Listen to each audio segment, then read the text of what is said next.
Is up, everyone? We got a lot of people waiting in the chat already before stream starts. This is a different intro this time. It's Happy Monday, everybody, instead of the typical Happy Wednesday. It is Monday, typically one of the worst days of the week for most people because whether it be school or work, the weekend had just ended and now you have a long week ahead of you. But hopefully this stream being on a Monday this time around will help lighten or ease up your day. And yeah, let's have a good stream. So we do have a lot of early people in the chat. This was kind of a last minute change that I had to do because I had something come up on the typical stream slot.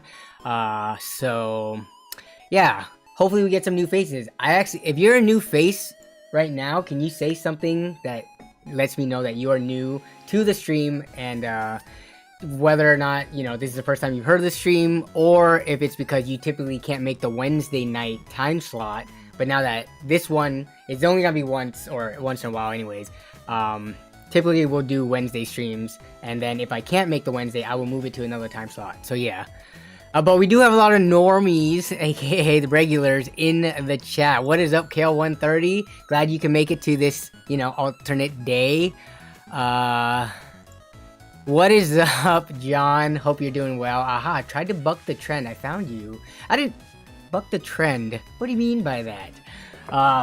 No, I'm just kidding. No, yeah, I just couldn't make the typical Wednesday time slot, so I am adamant about not missing a single week of stream. I have had a streak of streaming at least once a week for the last over a year now, so that's why, since I couldn't make Wednesday, I had to move it to a different day and still get it done. But glad to see you here, John.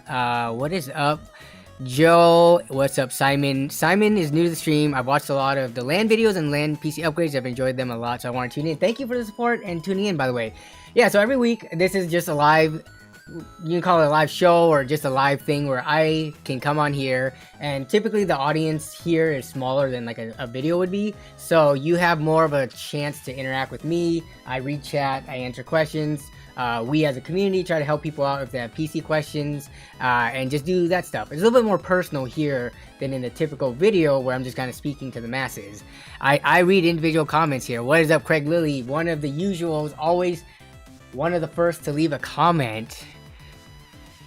Yeah, so John, I didn't do Tuesday for multiple reasons.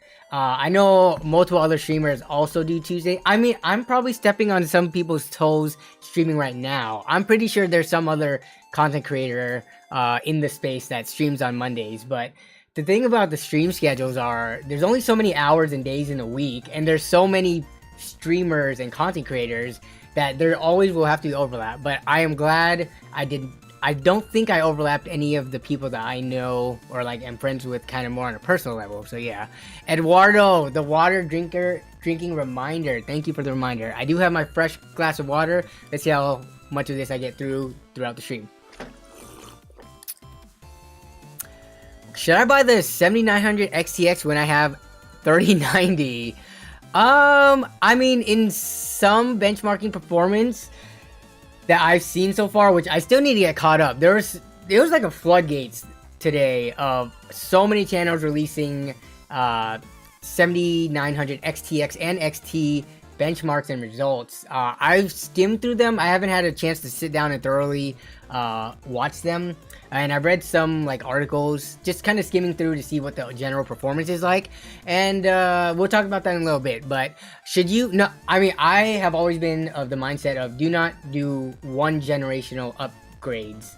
Like both of these, well, I guess the 7900 XTX, that would be more, I guess, comparable to maybe the 3090 Ti of its generation.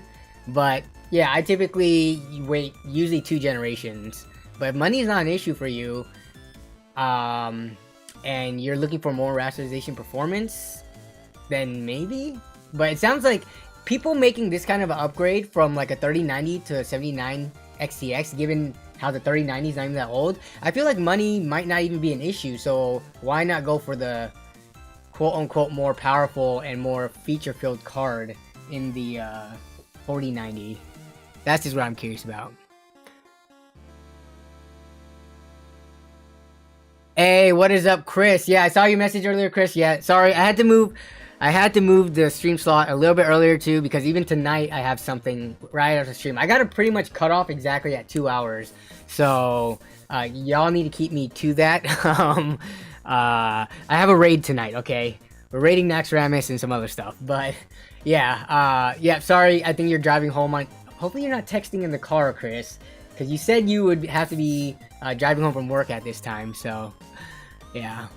Simon Lee says, sorry for asking, but do you remember the dimensions for the B1 that I used for James? I don't remember the dimensions because I actually don't come up with the dimensions myself.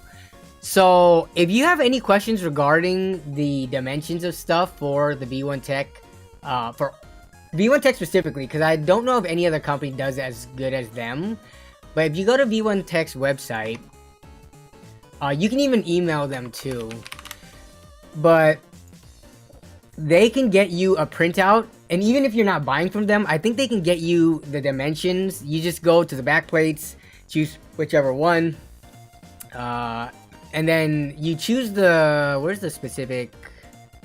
Come on. There's a place where you choose the specific model. You have to fill it out probably more.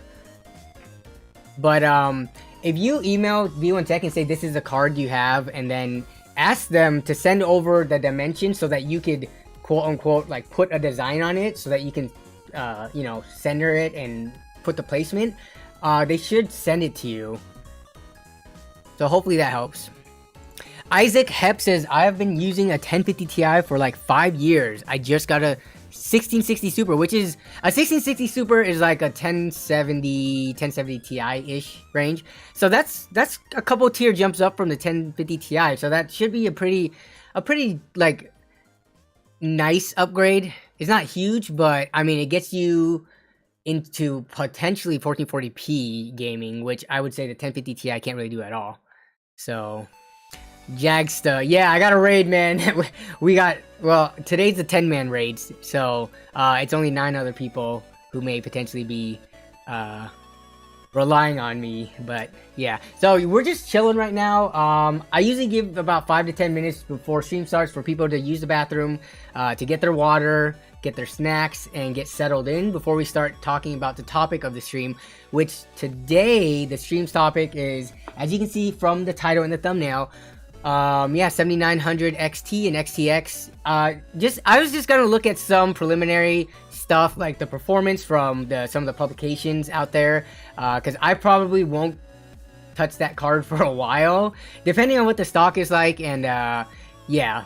So also, as you can see, did you notice in the title, I didn't put it in the thumbnail, but there was a lot of demand regarding Discord server, the official Nerd on a Budget Discord server, and things like that. So since last week's stream, when we talked about it, I got it set up a little bit more, got moderators put in place, and I'll give the invite codes to that later on during the stream.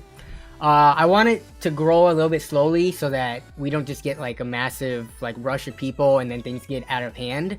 I know the people who usually attend the stream are really like the ride or die, super, you know, more dedicated viewers. So I want that to be like the basis before we open up the floodgates to more people. So yeah.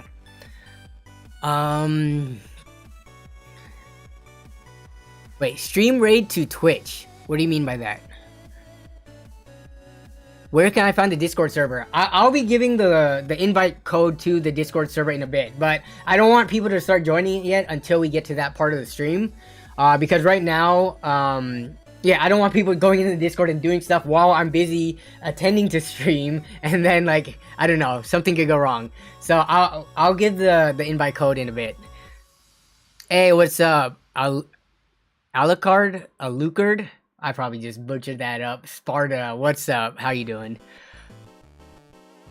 Isaac Hep says, you're building in a half XB Evo. Oh, I love that case.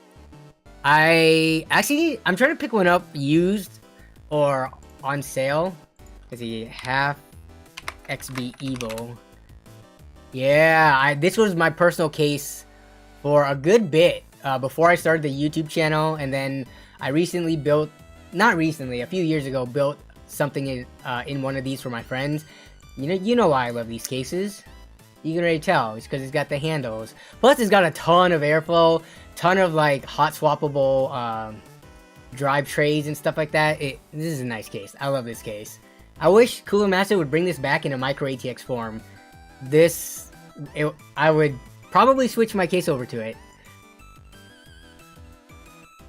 Gerard, can you message me? Yeah, Gerard, I'll get you. I think I have you on Discord. I will send you a message if you're not still here on stream. But glad to see you, Gerard. Hope you're doing well.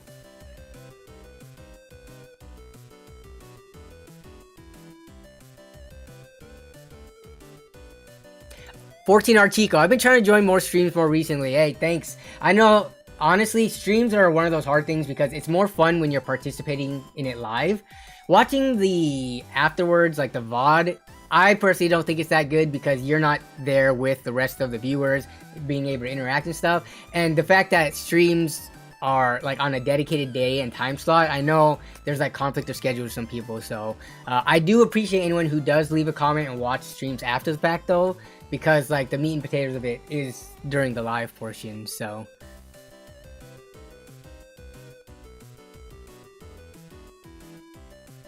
oh, that's what you meant, Chris. Well, maybe I could stream the WoW raid in the Discord server. No, because I gotta be in the other Discord server that I'm a part of the raid of to do comms. So maybe I'll figure out that for something else. Is the stream lagging for people? Are people lagging right now? So let me see. Connection-wise, according to... Yeah, I don't have any dropped frames. I got a green square. CPU utilization is pretty low on terms of OBS side of things. In terms of YouTube, it says the stream's current bitrate, I do have it set to 8 megabits per second, which is higher than recommended, but I don't see anything wrong on my side. So it may be just, yeah, some people are saying no, doesn't seem to be lagging for me, no lag on my ending. Stream is buffering bad, Danny, huh? I wonder why that is. Could that be something on my end if some people aren't experiencing that versus others? Or is that, you think that might be YouTube's end? Does not seem to be laggy, it lagged by. Yeah, so maybe try refreshing. I found that refreshing YouTube streams typically help. But maybe, I can't do it now. I can't adjust bitrate live without ending the stream. So, maybe I will drop the bitrate for future streams if this becomes a problem. YouTube is a mess lately stream-wise. Yeah, I mean, they've got a ton of people starting to stream on here now, so maybe they need to up their infrastructure. But it seems, for the most part, good on most people's end. So yeah, try either watching at maybe 720p instead, or like, if you're watching at like a higher one. If you're watching on your phone, definitely don't be watching on 1080p. Like, that's not necessary. So, alright. First things first. Oh, I do want to show the membership shout out, which it's pretty much the same list from last week. Didn't get any super donos, which is fine. Got all the super gifters up here. So to anyone who is a channel member or have gifted others channel members, I appreciate it. Thank you very much.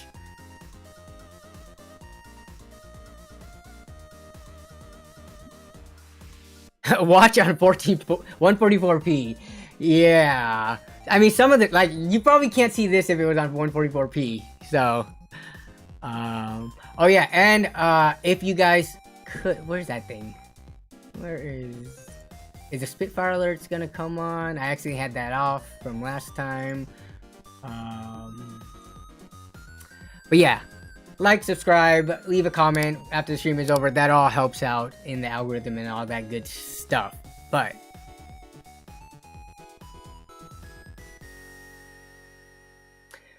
alright, so let me get back to the other browser where I have some stuff pulled up. So there's a ton of things. I want to pull up videos, but it's kind of hard to scrub through. But regarding the 7900 XTX, I saw that some articles being written that they were put into some e-tailers, but then quickly pulled. Can we find them here today? So was that a mistake?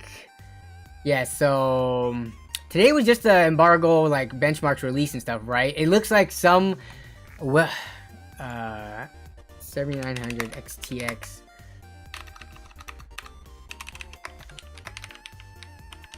let's see if I can find that article that I saw. Briefly surfaced on Amazon. Wow, it was on Amazon of all places. I would have thought it would have been a smaller website. So the MSRPs are $900 and $1,000 respectively for the 2 cards. And did they have a screenshot of it? I want to see it. No, but the XFX Merc 310, which is usually one of the cheaper AMD cards, that one was going for $1,100 when it popped up on Amazon real briefly. So that's kind of not a good sign, because the other higher end cards are definitely going to be more expensive.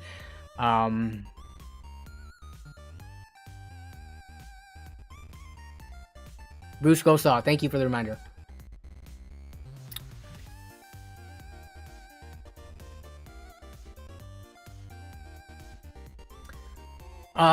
So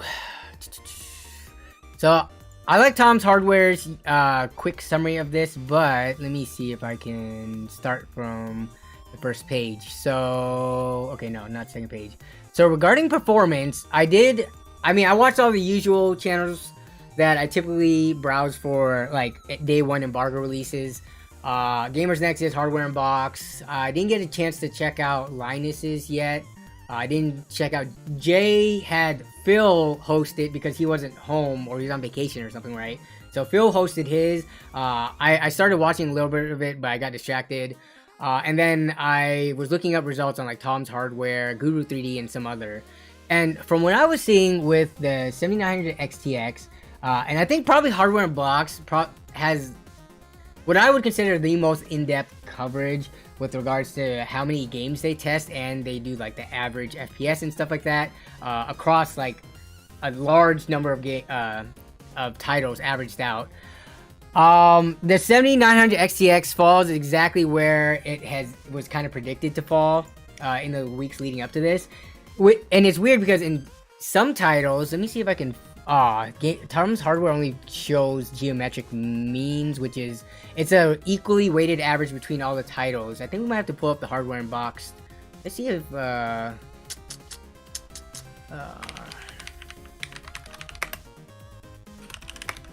did they do a written article on this? I guess someone posted a screenshot of their 16 game average in 4K, which you can test this card at 1080p, 1440p, and 4K and kind of get different results depending on where you're at. But Hardware Unbox's 16 game average of this puts it basically at or a little bit above a 4080, which, remember, this card costs $1,200 supposedly MSRP, which I guess it is going for MSRP or very close to it because they're not in stock. The 4090, on the other hand, is a different story because the 4090s you can't find them in stock anywhere. It is the better value card on Nvidia side of things, and you definitely can't find it for $1,600, which is what it's supposed to be going for, or around there. Most people we're looking for them are going to see it out of stock, or you can find them in stock for like $2,000+, which obviously is not worth it.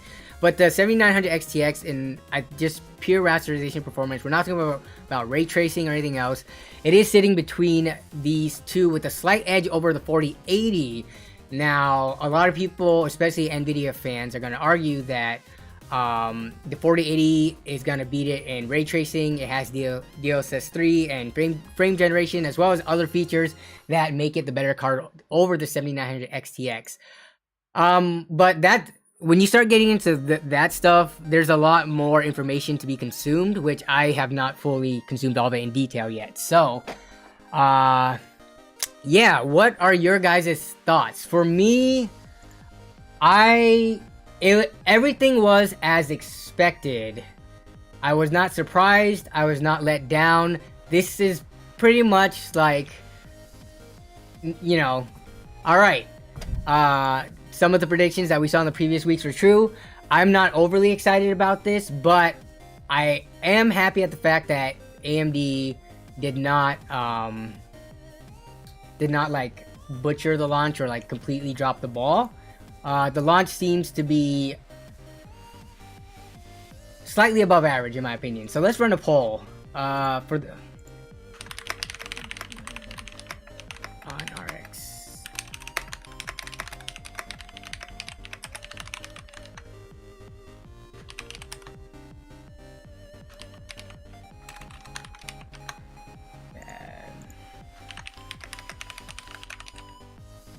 And I'm gonna add a fun option in here.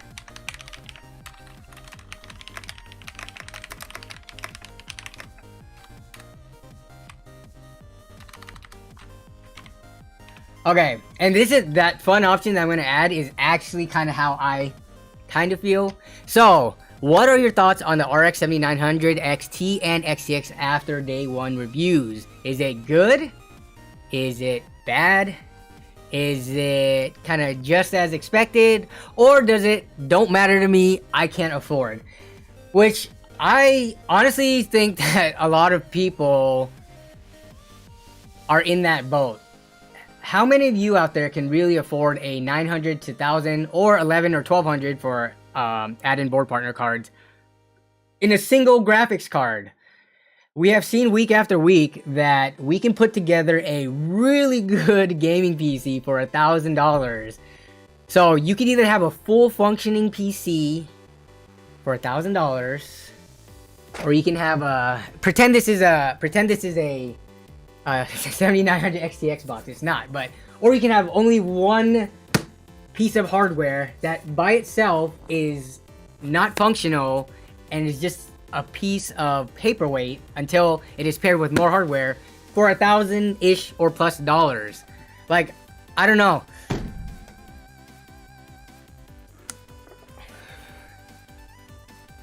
Shauner, what is up? I'm glad I saw your other message. Happy, not happy, Merry early Christmas to you, but you made it here, so hopefully I'll see you next week as well before Christmas. But you got your shift covered at work today. It's not bad. Why did you get your shift covered? Did you have something important going on? Were you trying to watch all the day one coverage of stuff? Jason Whitmer, aka one of the mods of the Discord server, which I will be dropping a link to later on in the stream. The Linus review was so sorry we didn't condemn Nvidia for being expensive. We suggest this card even though it's not great. Huh. I need to watch Linus's review. I feel like, I mean, Linus's stuff, especially on the main channel, usually caters towards a more like general audience and not as more like detailed and in-depth as like, let's say, GN or Hardware Unboxed. But so I need to watch the Linus one because if that's what they said, we suggest this card even though it's not great. Is it not great?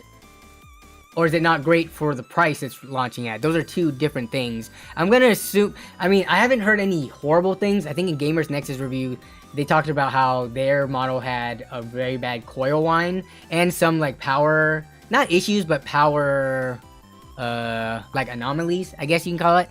So, I'm curious though, just from an overall perspective, what Linus thinks about that. I mean, if it was launched at $700, they wouldn't say it's not great, would they? Shauner says, it's finals week and I'm taking a break from hating my life for a little. Oh yeah, I forgot. As we come to the end of the year, a lot of schools, this is like they have finals before holiday break and stuff, right? But yes, for shift off, you need to get a bunch of stuff done for school. Well, Shauner, being such a busy man, working and going to school, I'm glad you've made time to at least stop in on the stream. I really do appreciate it.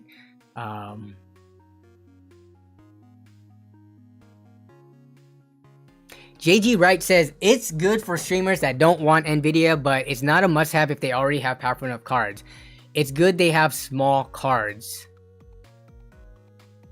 So, you guys know who Epos Box is, right? So, I remember Epos Box tweeted out a week or two ago, because you're mentioning streamers. He tweeted out a week ago that he was not one of the like early samplers or reviewers to get one of the cards, which is kind of a shame because Addy or Adam does an amazing job in depth with the streaming side of things, codecs and all of that. I can't think of another content creator that not only focuses and niches into the content creator side of things and goes into as much detail as him. If you guys know any other content creator that does like as good of analysis as Epos Box, let me know, because I definitely want to check them out. I myself am a content creator, so I'm interested in it. In my own personal system, I use an AMD RX 6700 XT to do this stream, to encode videos, to do everything. So Like, I'm interested in that stuff, and my take of it has been, for the last few years, AMD has been doing a pretty good job with that side of things. I've never had a problem with it personally, but then again, I'm kind of more of a like a hobbyist streamer, you could call it. I don't stream full time as my job, but yeah. Yeah, so JG, right, that's exactly right? Like, you watch all the major channels that cover it, none of them go in depth in streaming, which is why I really like Epos Vox's channel. And I mean, I learned so much from him. So yeah, if you guys, here, I'm gonna shout him out with this one. So, and the thing is, so he did not get one of these cards, but I know he has he has connections with like Digital Foundry and some of the other big content creators. He's worked with them and collabed with them. So in this video, I think what he did, because he does show numbers here, did he say who he got the numbers from? I'm not sure if he shouted them out in the video, but he goes over all like the streaming comparisons and stuff like that. It's really good stuff, and it's a shame that, you know, he should be getting way more views than this.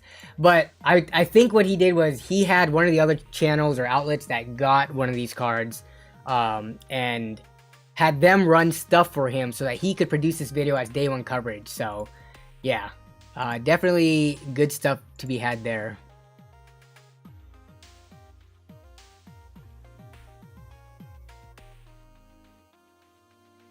Optimum Tech covers streaming and encoding.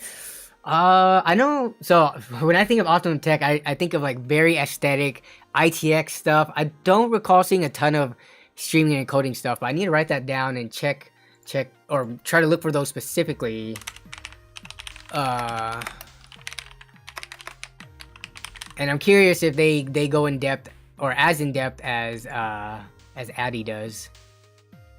Coalition Gaming says Radeon encoder is mostly fine, but if you build a rig with 12th gen or newer Intel CPU, use Quicksand encoder instead. It's better too. Yeah, which I guess I'm in a situation like that, but I mean, I'm just using the AMD encoder, one, because it works well enough, and two, because I need, as someone who advocates for it, I need to use it to see if there's any actual issues that come up with it, right? So let's end the poll now. It looks like if you guys are, let's see, yeah, we have about 90 votes, which is quite a bit. I'm gonna end the poll. It looks like, so for most people think that the 7900, and most, I mean by the highest votes, people think that it's good, followed by it's just as expected. So those both got about a third of the votes.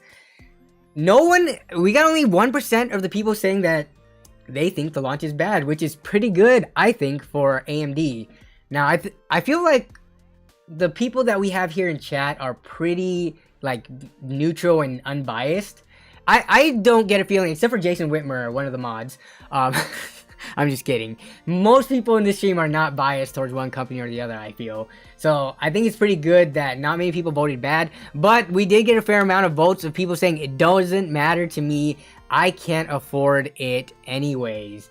So I wanted to discuss that because, yeah, I think most people who are money conscious and have other things to pay for in life, like bills and maybe children, or, you know, things like that, I would say, like, for me, the upper limit of graphics cards that I would comfortably be paying for is maybe $500 to $600. And these cards from both AMD and Nvidia are just, they're well beyond that. They're double or more of that price about. So, I mean, I don't know. Maybe people argue that, like, oh, maybe they're a power user and they need it more. I don't know. Like, graphic settings, and unless you're a pro gamer that rely on the high FPS to, like, win you tournaments and win prize money and stuff, it's hard for me to get behind that argument.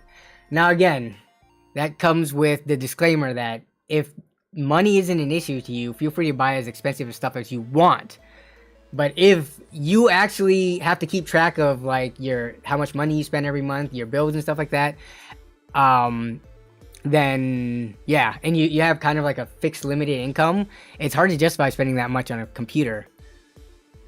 Citrus has been a member for 6 months. Thank you, Citrus. What is up, by the way? And using the monthly chat feature to say, I picked up RTX 3080 Founders Edition for, oh, yo, $400? Where'd you pick that up from, Citrus?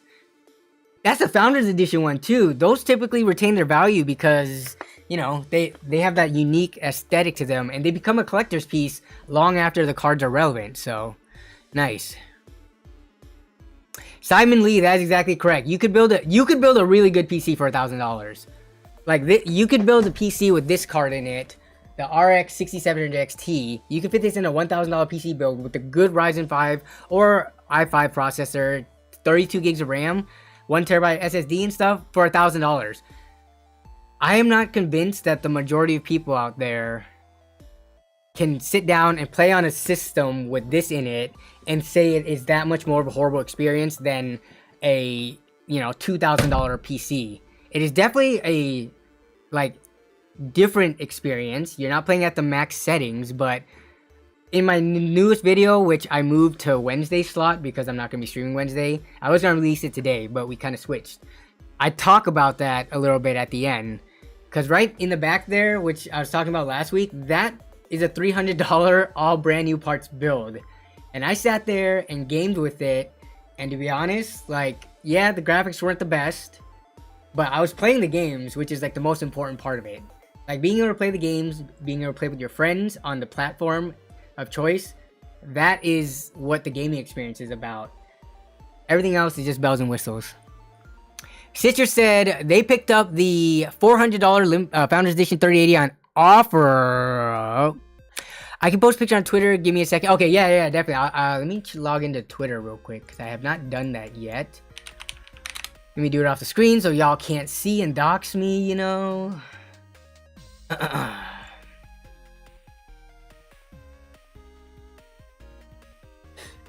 Okay, we got... No. The display green dark so I don't blind you. Okay. Alright, I see what people say. FG204 says, to me, I have no problem using last gen, even 2-year-old GPUs used, as you said, if you have the cash and need the latest and greatest, no problems with that. Yeah, I honestly, like, I'm not going to shame people or, like, talk bad about people who have the money who want to spend on cards. I don't think I've done that. And if I have, please call me out on it, because that's totally not the intention of, like, what I am about or what the stream is about. Yeah, like if you have the money, for sure, go for it. Who am I to tell you how to spend your money? Unless you ask me for advice. Then I might say that's not that great of a purchase. But other than that, like, yeah, definitely no hate for people with a ton of cash and can spend like that.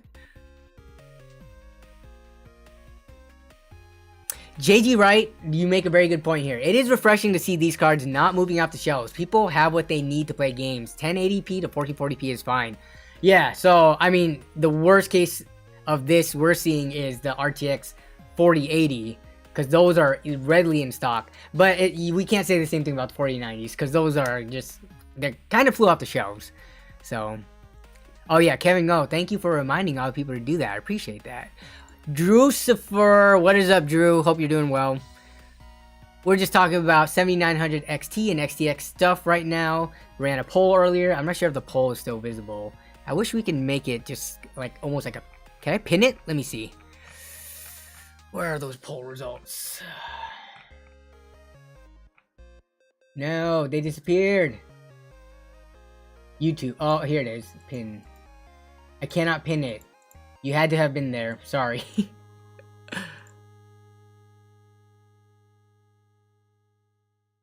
Okay, so let's go. And so I'm here on Twitter. Blah, blah, blah, blah. Okay, so we had that. Where's the Tom's Hardware article? Here it is. So we're seeing it right in between the 4080 and 4090. Price-wise, it is under both of those cards. Raytracing, which is, they averaged it at 4K. They have 4K results. And they show each of the individual. But the average between 6... So let's look at Raytracing performance, because that seems to be like the biggest thing that big fans of NVIDIA hate on AMD before. So this is a 6-game average, but they call it a geometric mean, but they explain that it's the equal weighted average. So as we can see, the performance of the 7900 XTX and 7900 XT, it falls well behind even last gen's 3090 Ti, which I'm going to run the poll again. We've run this before, but we may have new viewers in here right now. How much do you care about?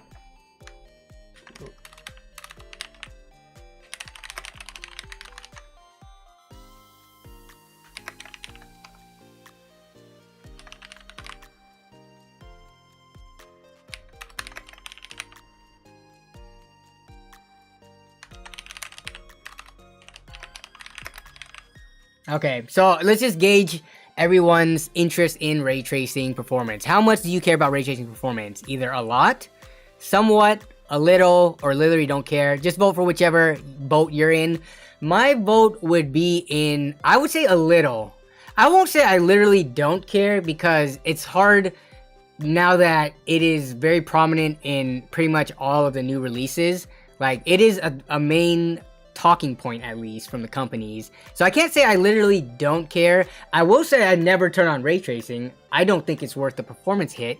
And you know, you can say, oh, you can turn on DLSS and or whatever FSR to help with that, or you can turn off ray tracing and turn those things on and get even higher frame rates, right? So I never turn it on. I would say I care a little if I were to vote on this poll. Yeah, just because, you know, it's part of the tech, and I do want to see AMD do better than this. It's kind of unfortunate that last gen from Nvidia, their top tier card, is still beating this just released, not even available to the public yet, card, both of them. So let's look at the individual results though. So if we're looking at Control, which, have any of y'all actually played Control? I feel like it's like a benchmarking demo showcase. I don't know if it's a good game or not. I have it. I've only like run benchmarks on it, but they're playing at 4K, high ray tracing, high settings. Yeah, so the 4090 absolutely murders it. Even the 4080 is coming in, what is that, 35 to that. It's almost, it's like 40% better. And then even the 3090 Ti beats it by, what is that, 616, like 17% about, if you look at these two numbers. So yeah.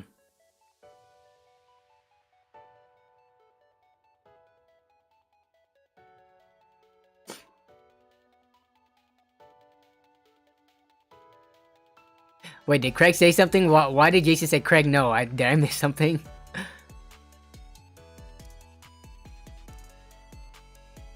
Oh, Citrus posted? Okay, Citrus, I will take a look in a second. Bruce Gosal says, you should do a stream of learning to build a custom keyboard. I'd be down for that in the future. It would probably be a budget mechanical keyboard, but I love those videos where people take like the most budgety parts and build a really cheap mechanical keyboard that sounds very nice and thocky, and like, you know, it shows that you could do that as opposed to spending, like, some people spend $1,000+ on a keyboard. So I would be down to do that. It would probably be more than a 2-hour stream just because lubing each key and stuff. But thanks for the topic suggestion, Bruce. I will add that on the list of things. It's just like the planning of it. I feel like I just get so busy, and it's because I've spent too much time playing World of Warcraft. I don't get a lot of these things that I want done. I did source a milk jug crate though from my brother-in-law. He works at a grocery store, so he said he's gonna try to get me one. So cheap budget keyboard. Stream. Alright. Building stream.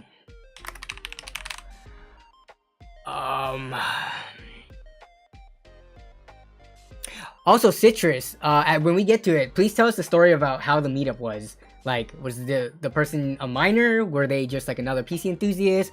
Why were they selling it for so cheap? You must have asked them that question, because not many people would list a 3080 for that cheap.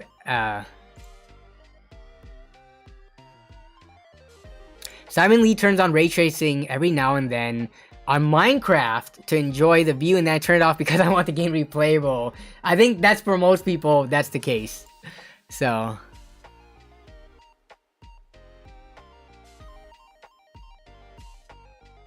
make sure to disconnect your YouTube. Yes, so when we do the Discord thing, if you're a YouTube member, I need to still set up membership like benefits. Maybe have a lounge for members. Maybe, we'll see. The Discord is a work in progress. It is in beta. You all will be experiencing it, and we will modify it as needed. But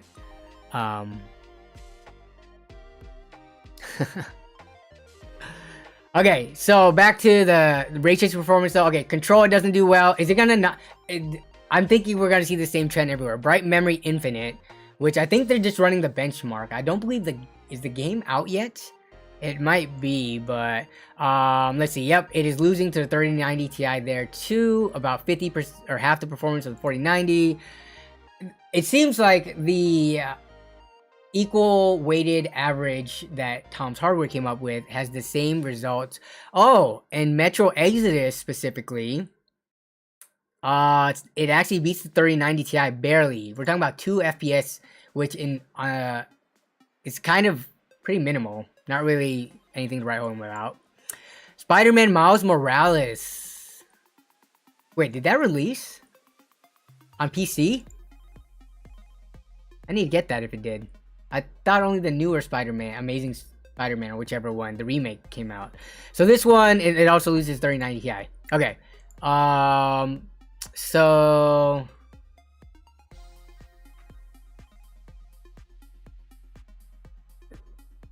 that one lad, you are a creepy lurker. The one lad, I appreciate you lurking even. Though, feel free to, pop your head up and say something every once in a while. I do appreciate it when, people consistently come back and just hang out. Don't have to say much. It's just I'll recognize your name just because there's so many people. But I do try to make it a point to remember names as best as I can. Jagsta says anything under 40 FPS is gonna be almost unplayable. Lol. So there's a funny thing about this statement because I personally think 30 FPS obviously is not ideal, but if you had to, you could play on 30 FPS. Some games would definitely look better at 45 to 60 FPS, but on this cheap system that I played, $300 system right here, I played like games like Elden Ring. I played Elden Ring on it. It got 30 FPS average, 1% lows at like 20. I thought that was completely playable considering it's a budget machine. Is it ideal? No. You always want to shoot for at least 60 higher if you're like, a pro gamer or just have a high refresh rate monitor. But 30 is not stuttering. I think when a game starts stuttering or like inadvertently like freezing for microseconds or seconds at a time, that is my true definition of unplayable.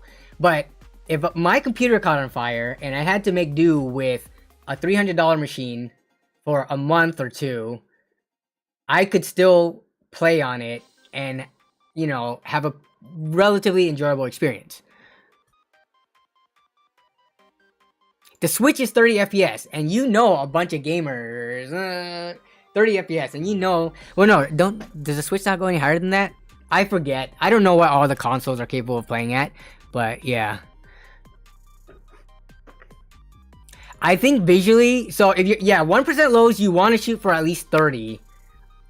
But if you are averaging 30, you would be hard pressed to tell, especially on a 60 hertz monitor, when you hit like frame dips to about 20. They usually happen really fast. It is not as, you don't see it as like a stutter as much as you do when it hits like single digits on the 1% lows. Cause yeah, like in the footage that you see once I release this video, playing Elden Ring, 1% lows were 20, which is under 30, but when you watch the footage, you do not see any like noticeable hitching or stuttering or things like that.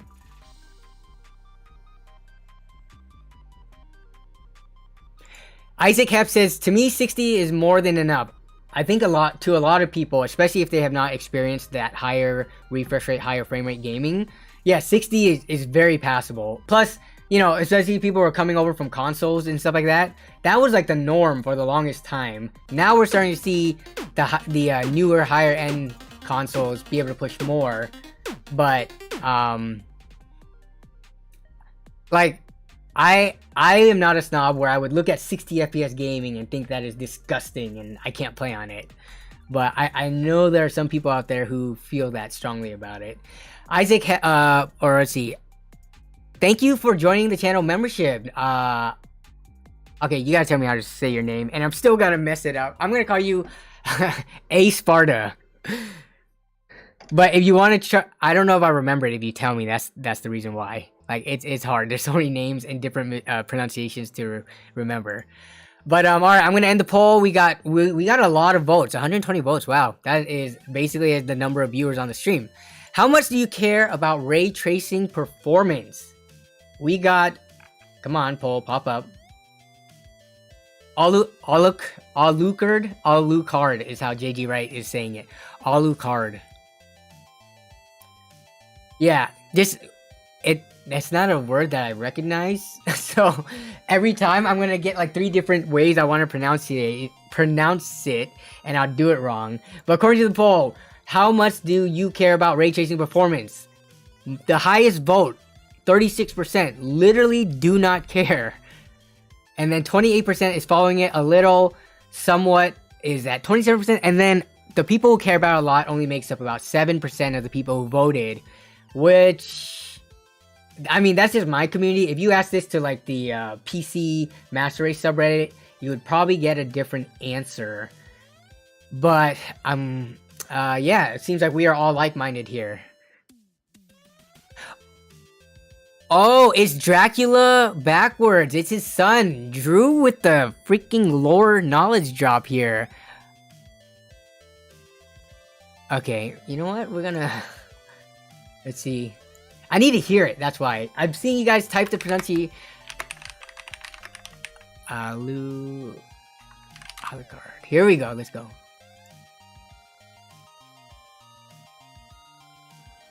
Alucard. Alucard. Alucard. Alucard. It's the Lu part in the pronunciation that's messy. I'm watching a pronunciation thing. Alucard. Alucard. Alucard. Alucard. Still, I know I'm gonna butcher it in the future, but thank you for the membership. Join. Patrick McGovern says, I've got a 3070 Ti, so I can do ray tracing, but it's an option in so few games that I play, it doesn't matter. Yeah, that's part of the reason too. It's, what is the ray tracing support? Is there like a general stat that we can look up? How many games have ray tracing? Over 250 top games and applications. Yo, that's not fair. I'm looking at games only. You cannot say games and applications, because what is the split? This is misleading. It could be like, you know, 150 applications and only 100 games. Do they say? Ray tracing... They're not going to give me the actual split, huh? Obviously, they bunch the information together like that so that we don't get a clear answer. How many games actually have ray tracing? Do all... No. Let me see. What would be a good source? Digital Trends? Complete list of all... This was in August 2022. A complete list of all ray traced games on the NVIDIA specific subreddit. How many games have it? Come on. No, this list is pretty big. Here we go. 114. And then with some announced. So, interesting. World of Warcraft, Dragonflight, and Shadowlands. I don't play retail anymore, so I didn't realize they had ray tracing already. But, okay. So, I wasn't far off. I said 100. It was 114. About 14% off, you know. Yeah, Portal was one of the recent titles that was announced that support ray tracing, right?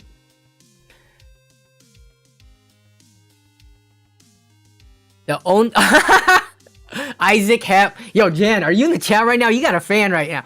The only ray tracing I care about is Jan's laser butt flying shooter game thing. Lol.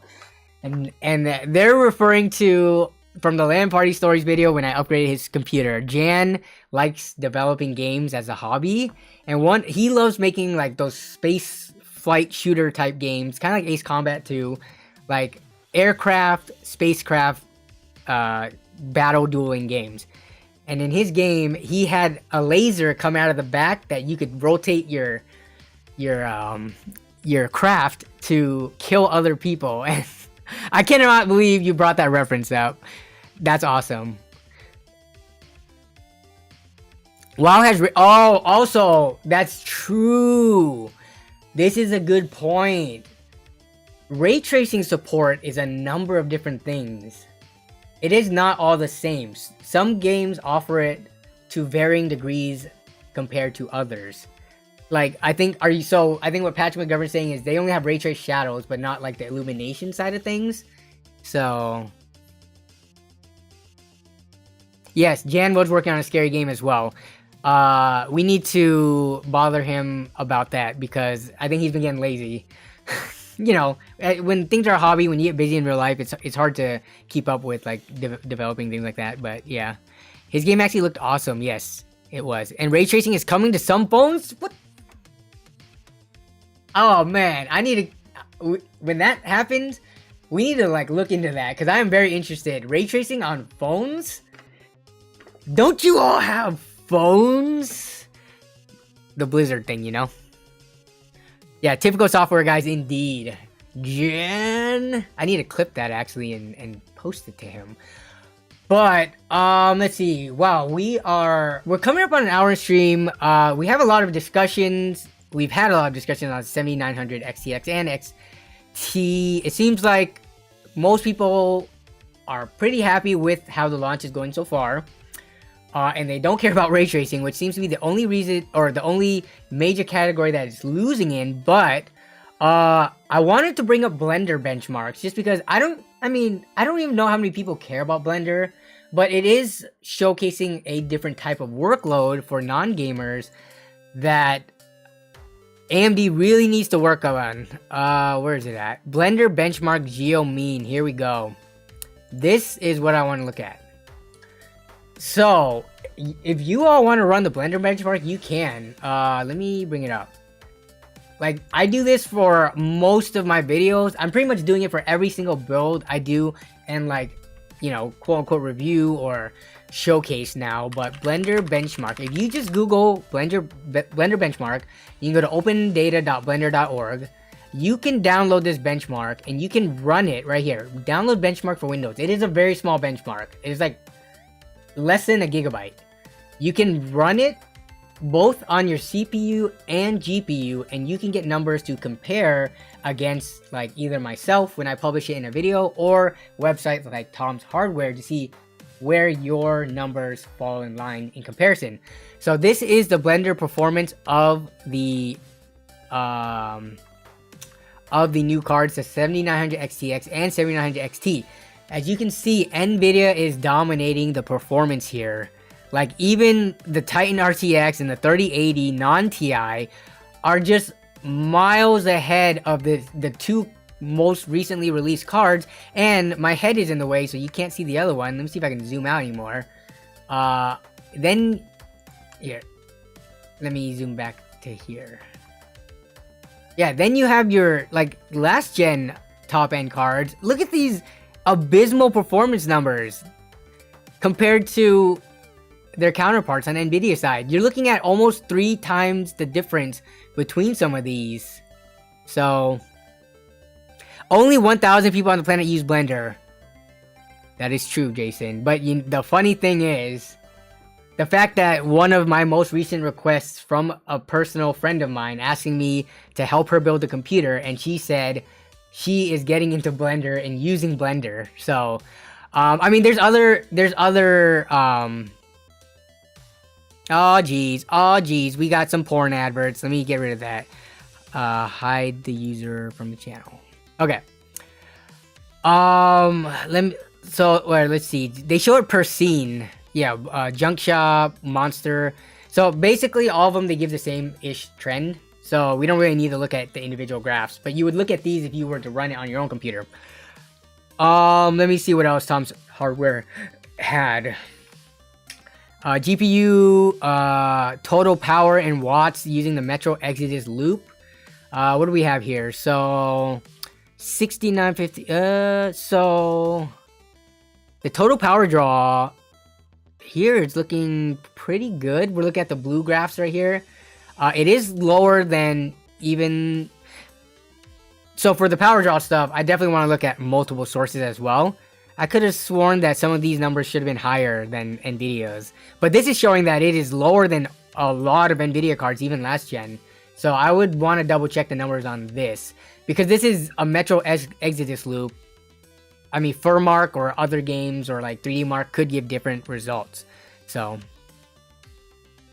my Extreme Zone says, my blender makes me a mean strawberry smoothie. Yeah, most people, when they think of Blender, they probably don't think of the rendering program.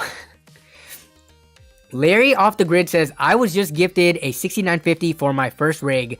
Will it be able to play anything? Yeah, 6950, it can play anything. Much lower end cards can play anything.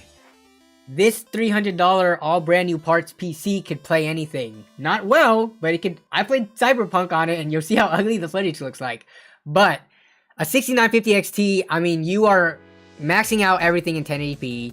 You are maxing out almost everything except for probably Cyberpunk and a few other like Raytrace or crazy AAA titles in 1440p. And you can have a pretty comfortable 4K gaming experience. Again, probably not in Cyberpunk unless you're okay with, 60 FPS-ish. But yeah, this is an amazing first card to get for your first rig. And you were gifted it. Whoever gifted it to you, kudos to them, because that is a great gift.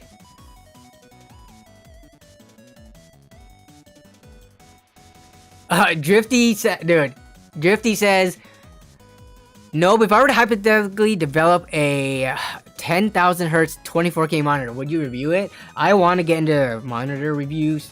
I think I've mentioned this on stream before. I bought one of the testing tools for it. I have 2 testing tools now. To look at color accuracy as well as things like refresh rate. The issue is, there's not a lot of documentation to teach you how to use these things. So if I put out monitor reviews, I want to do at least a halfway decent job at it. So it's the whole learning process of it, which is very difficult. Not many people do monitor reviews because of that. But yeah, so no, if you were to put out this monitor, probably not. I need to start with something more simple first so I can compare results to see if I'm doing things right.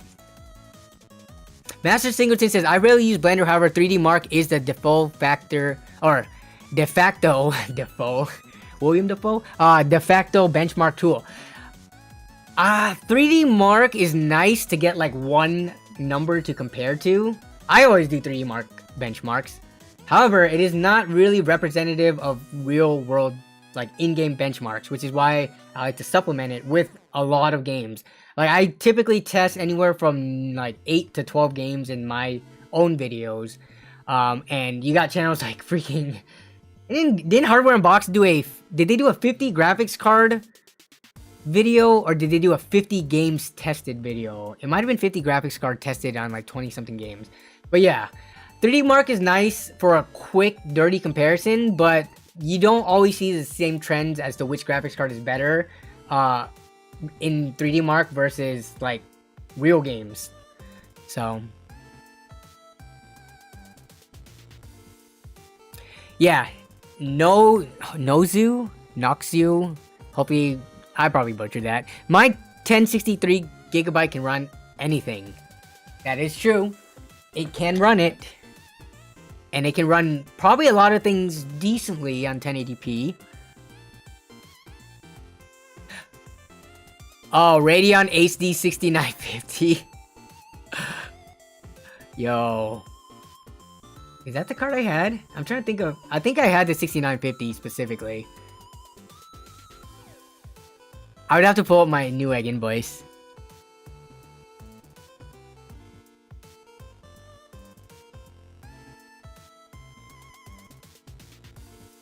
Yeah, I'm curious what the oldest, like, graphics card is out there that could still run Cyberpunk without having to mess with any settings, because you would either run into like DirectX issues or something like that, where the old drivers just do not support the newer games. Like it would just give you an error and say it won't run.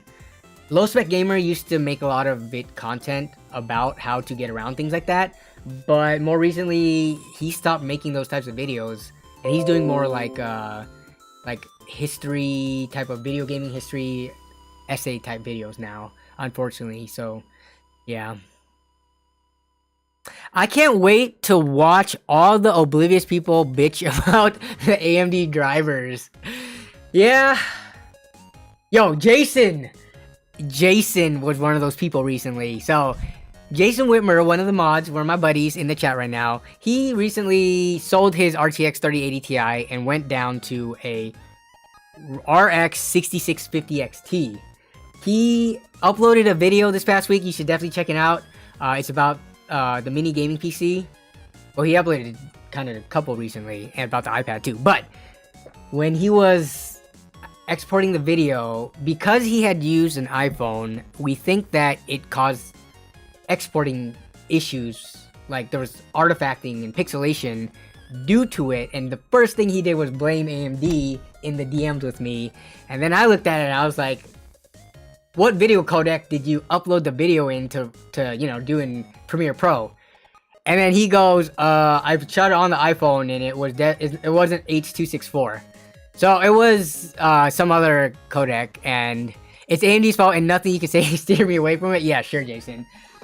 Coming from the guy who has, for the last, how long, I don't even remember how long I've been on the 6700 XT for, but every single video I've uploaded to the channel, every stream I've done, we haven't seen any crazy stuff happen. There was that weird thing with Firefox, but I think that might have been an OBS thing, because since I switched over to Chrome, there's been no issues. So, yeah, Jason, stop hating on AMD, okay?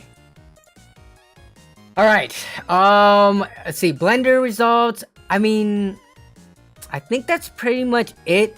We will see more coverage from all the channels. We will see more coverage from the different channels and different findings. Like, hey, what if the AMD cards also have an issue with connector quality and they also catch on fire, right? You know, you're not going to get those on day one reviews. That's something that takes time to run into as consumers get their hands on it. Because right now you have a handful, probably like less than, I don't know, 100 or so like outlets or channels that got access to AMD cards. It's probably higher than that because if you think globally. But until you get thousands, tens of thousands, hundreds of thousands of these cards into people's hands, the quality issue with regards to safety and like potential fires and stuff like that is not going to come up. Like that stuff didn't come up day one NVIDIA reviews, I don't believe. So, yeah. Okay. Now, I'm going to go to Twitter. Citrus, you still there? Citrus with the story of... okay. Here is Citrus's new 3080, which, wait, Citrus, didn't you pick up a 4090 or like a 4080 or something recently? I confuse you guys, all you like big ballers with big budgets, you super gifters. I confuse which people have which cards. I just know you have high-end ones. Oh, it was not you? Okay, then I'm thinking of Dolbeck or Gnomed, who got, yeah, okay. I just assume all of you have like 4090s because of how generous you have been. You had a 1080 Ti. Got it. Okay, so 1080 Ti to a 3080 for $400 is a pretty crazy deal. So here we have the card. You got it in your system. This is an NZXT, like a Z73 or something, right? With the picture in there. And then you got your Vengeance RGB RAM set to red. And here is your card with the little adapter. Oh, it's a Z63, got it. And then here's a photo shoot of the card with your old one right next to it. So $400. And you can sell, what are you going to do with the 1080 Ti, by the way? Are you going to sell it? Those probably go for, what, $200-ish now? I haven't checked the price of them recently. But probably closer to two... Okay, I'm going to try to guess. On eBay, I'm thinking $230.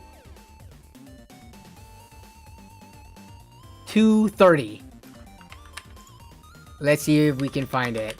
This is just me totally pulling a number out of my butt. See if I can... What is the lowest buy it now that's not broken? Pre-owned. Not Ti, okay. 240, 1080 Ti. Was I close? Here's one for 225 with 25 shipping, 1080 Ti. So any of these cheaper ones, this one's open box, 1080 Ti. I don't believe a $200 price though. Let me read this. What's wrong with this card? There's nothing. Okay, so there is one for 200. How much is that with $20 shipping? So I wasn't too far off. But yeah, so if you resell that, that is a pretty cheap upgrade to a 3080. Citrus says keep it since it's rare now. EVGA, that's true. EVGA doesn't make GPUs anymore. Definitely. I mean, to some people, $200 or $220, $230 is not worth it versus collecting. I personally have collected old graphics cards as well that I personally owned instead of selling it. So I get where you're coming from. But let's go back to your post. Let's see. So you did a little photo shoot with it, and then you post other stuff. So I first asked to see the GPU working in a system because $400 is suspiciously low price for the card. He said he can test it the next day, but he had 8 other people messaging him, which kind of makes sense. Yeah, $400 for that card. I'm surprised only 8 people messaged him. You probably had to be really fast about it. I took a chance and told him to meet me in an hour in front of an Apple store, okay? He pulled up in an AMG Mercedes. Looks like in his 30s or 40s. Very muscular. Okay, so very buff dude. I love the detail you have gone in with this story, because I am picturing in my mind in front of an Apple store and everything right now. So thank you for going this in detail. Everyone should give this much detail when explaining the story of picking up a graphics card. But I asked him what games he played and such. I inspected the card the best I could, and it was all legit. So the only thing about inspecting though is you could totally have a dead card and not see any physical like burn marks or anything like that. But you can vibe out the person. Like, do they seem like a legit normal person? Did their Facebook Marketplace or OfferUp ad or whatever, do they have a lot of rep with high stars? Like, I think a lot of people wouldn't want to ruin their rep if they built it up over time on those sites. So yeah, those are the things you have to do if you can't physically test it yourself. And he told me the honest truth about the card running hot, so that's good. Told the honest truth. I wonder if you can repaste that to fix that. So he also gave me his number to message him if anything went wrong. I love these types of deals.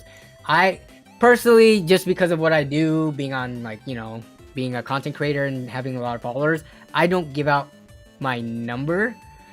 But when people give me their numbers for assurance that I could hit them up should anything go wrong, I mean, sure, it could be a fake number and they could be, you know, pulling a fast one on me. But most people that I have met up with, even when I haven't tested the stuff, like, it has worked out.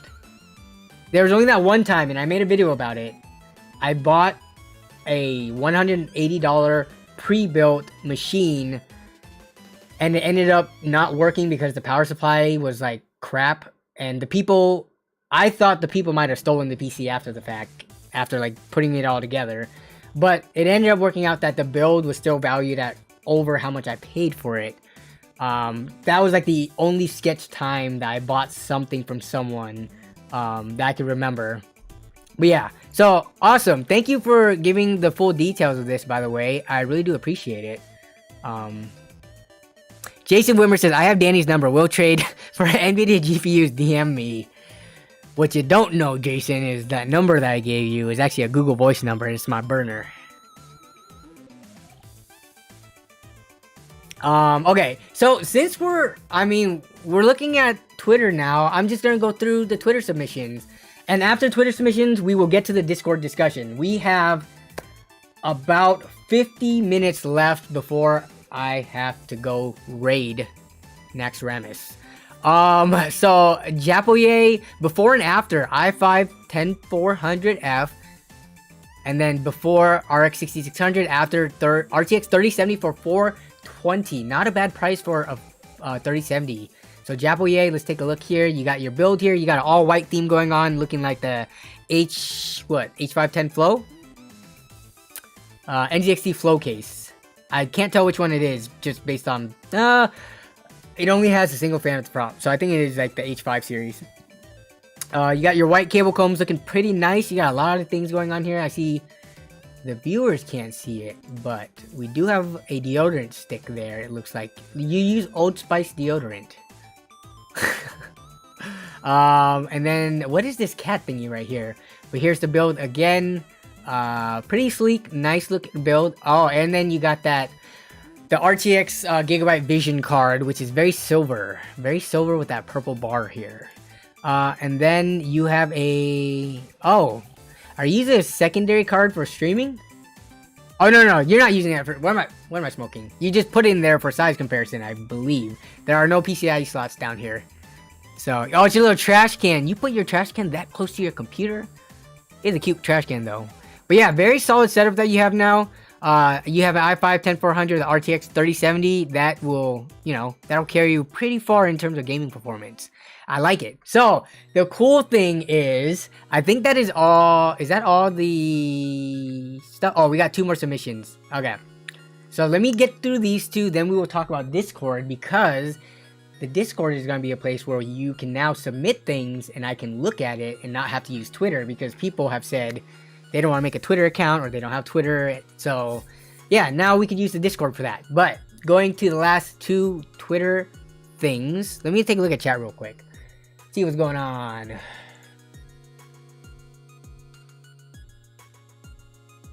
Jagsta, good point. If you have a local micro center, they are having a deal right now. i5-12600K with a free Z690 motherboard for $252, which is ridiculous value. You could probably sell your 10400 and current motherboard probably for like $150. So $100 upgrade to get that. Pretty good deal. Kale130 says, I'm considering deleting your, I'm guessing your Twitter? Dude. Okay. Has anyone know, I don't know why. I do not follow a ton of political people on either side of the aisle at all, but my timeline is just filled with politics now. And I cannot, it is so much work to go and block. I don't block people, as I've said before. I go and say, I want to see less of these tweets. Because I don't want to run to a situation where I might want to see something from that person and it's hidden because it's blocked. So I'm not a person who blocks people, especially if I do not directly interact with them. But Twitter is throwing so much crap in my face lately that it's getting to be so much. It's just constant one side fighting the other. And it's a lot. So maybe having the Discord now would be a great place to be able to talk to you all and not see all the crap from Twitter. I'm not going to delete my Twitter, but man, it is, I've not been doing it. Actually, yeah, it's like some people only use Twitter for this stream, which I really do appreciate you getting a Twitter account to be able to submit to the streams and stuff. Yeah.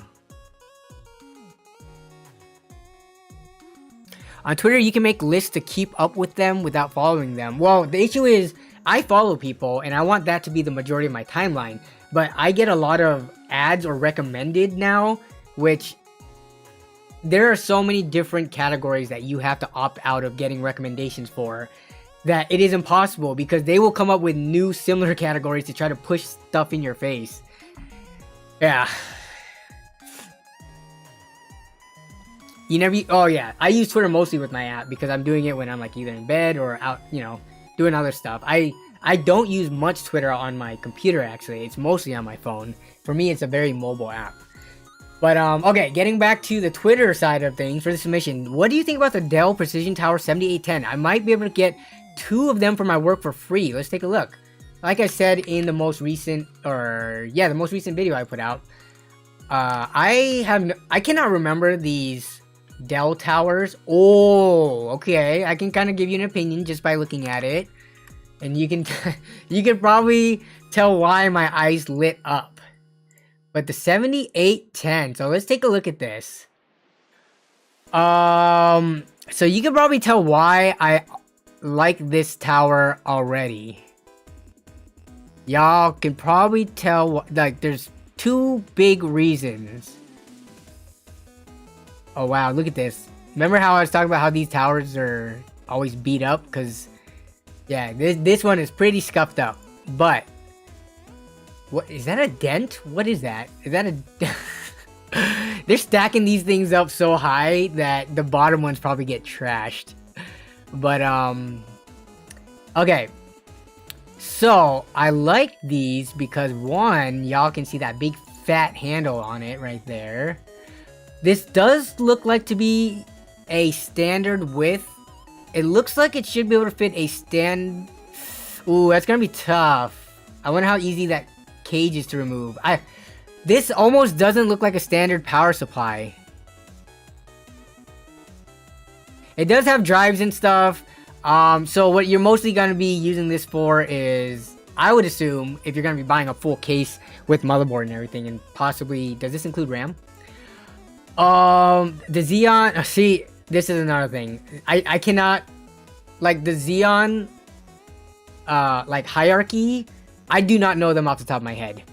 Like, I cannot remember their naming and numbering scheme to see where it falls relative to modern day hardware. But, I mean, I think this would work just fine for a, I think this would work just fine for like a super cheap budget build. So regarding the question, where are my opinions on it? Yeah, I mean, I would totally use this for, if you can get it for cheap enough. You have to compare it versus like what you can get elsewhere. But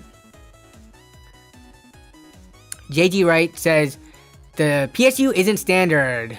Alucard Sparta says, I think I got it right that time, says Dell never uses standard PSUs. They used to. Dell used to use standard PSUs in some of the Optiplexes anyways. They have, I think they moved away from that though. Like, you used to be able to slot a standard HTX power supply, and I mean, I've done it with those Sandy Bridge Optiplexes before. You could put a standard HTX power supply into the case just fine. Thank you for the water reminder.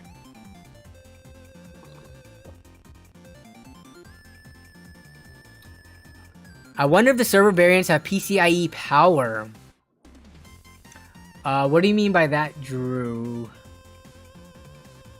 You mean from the power supply, or you talk about like from the motherboard itself? Like if it follows the standard, what, 75 watts output to the PCIe slot on the motherboard? Hydrate, yes. Drink water. Everybody hydrate, not just me. Every time this is like a drinking game. Every time I take a sip, you take a sip. And hopefully it's water and not alcohol. Yeah, so the PSU, I don't know. I would assume that it wouldn't. Or if it did, I don't know how much I would trust it. I can't read what's on the power supply. But usually, the 12-volt rails on these types of power supplies are pretty weak. So, you would want to kind of be wary of what you put into it to see if it would support it. So, yeah. Okay.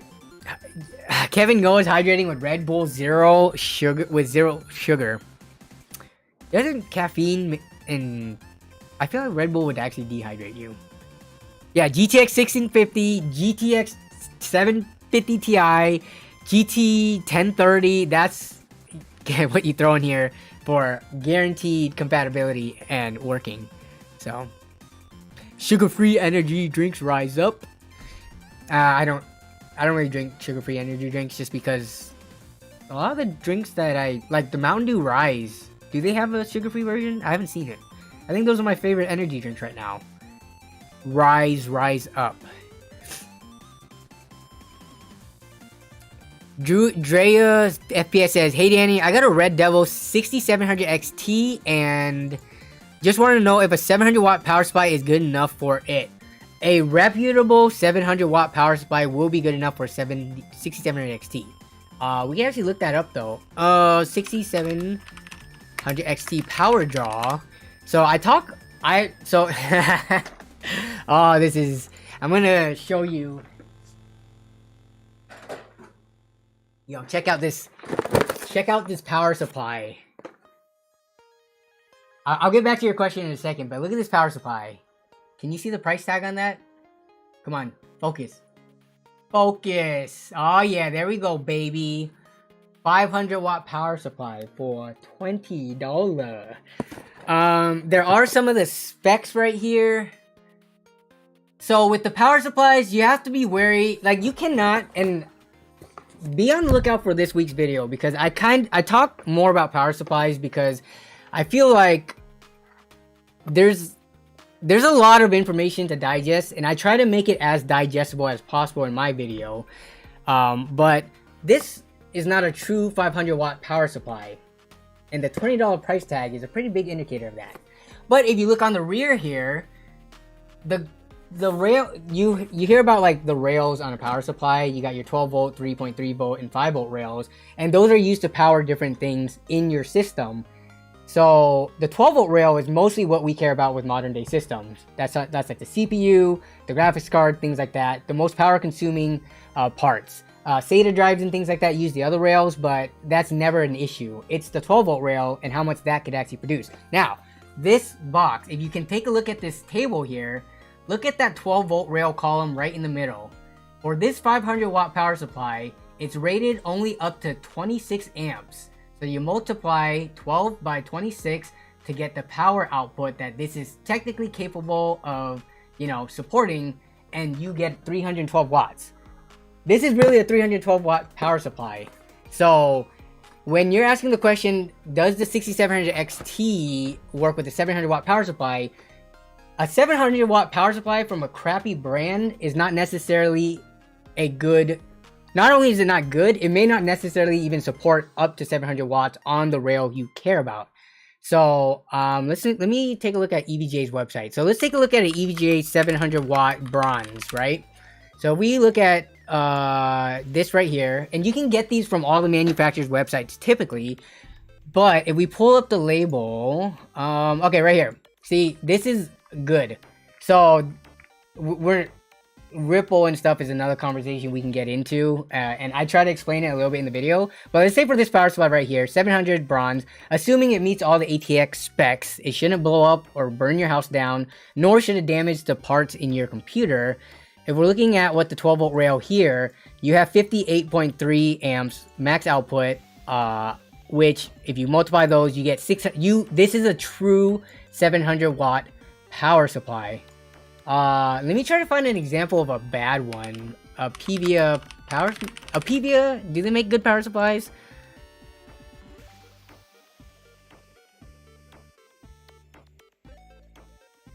Let's see.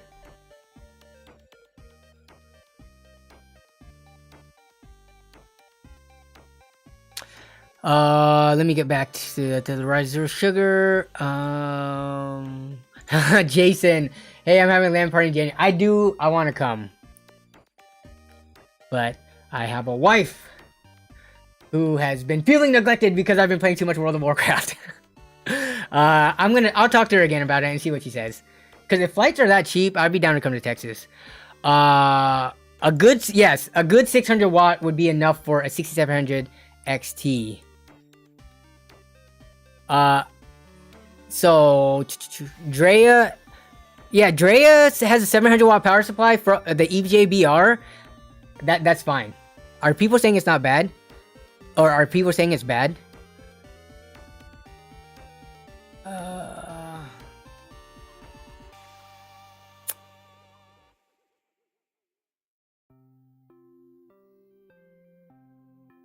Yeah, it is my fault. I know. Well, see, Jason is part of the crew that I play World of Warcraft, and so it doesn't help that going down there for more gaming related stuff would not make her that happy.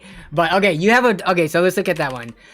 700 watt EVGA BR. So we can look up that exact power supply from their website themselves. It's got a 3-year warranty, which it's an entry level unit. You typically have, is that what was I just looking at? Was that a BR or a bronze?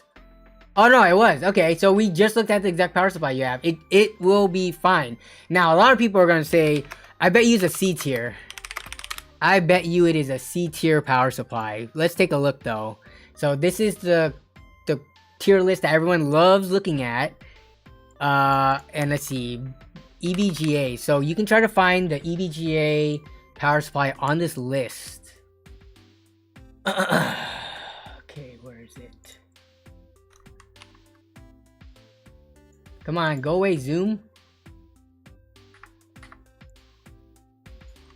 Oh my gosh. Okay. BR. This tier list for beginners could be a little daunting to look at, but BR. All right, so we found it. This is a speculative position. So again, a quick reminder of how the PSU tier list works. They pull together data from all across the internet from reviewers. Now, some power supplies have never been reviewed just because there's a handful of reviewers that exist out there and they can't do everything. But people open up the power supplies, they look at the internal components, they look at like the design and stuff like that, and that's why you have this speculative position on the PSU tier list. It has not actually been reviewed, or if it has been, it has not been updated on here. But we have the BR EVGA right here in this speculative position, C tier, which is what they call low end. I never liked how they call this low end. Would you consider a 6700 XT a low end graphics card? I wouldn't. But this BR, the EVGA 700 BR would be easily able to power it, and I don't think it will have any issues. I think, didn't Gamers Nexus do one of the EVGA budget units in their actual in-depth reviews? It may not have been this one specifically, but I think they give it pretty good marks and said it was just fine.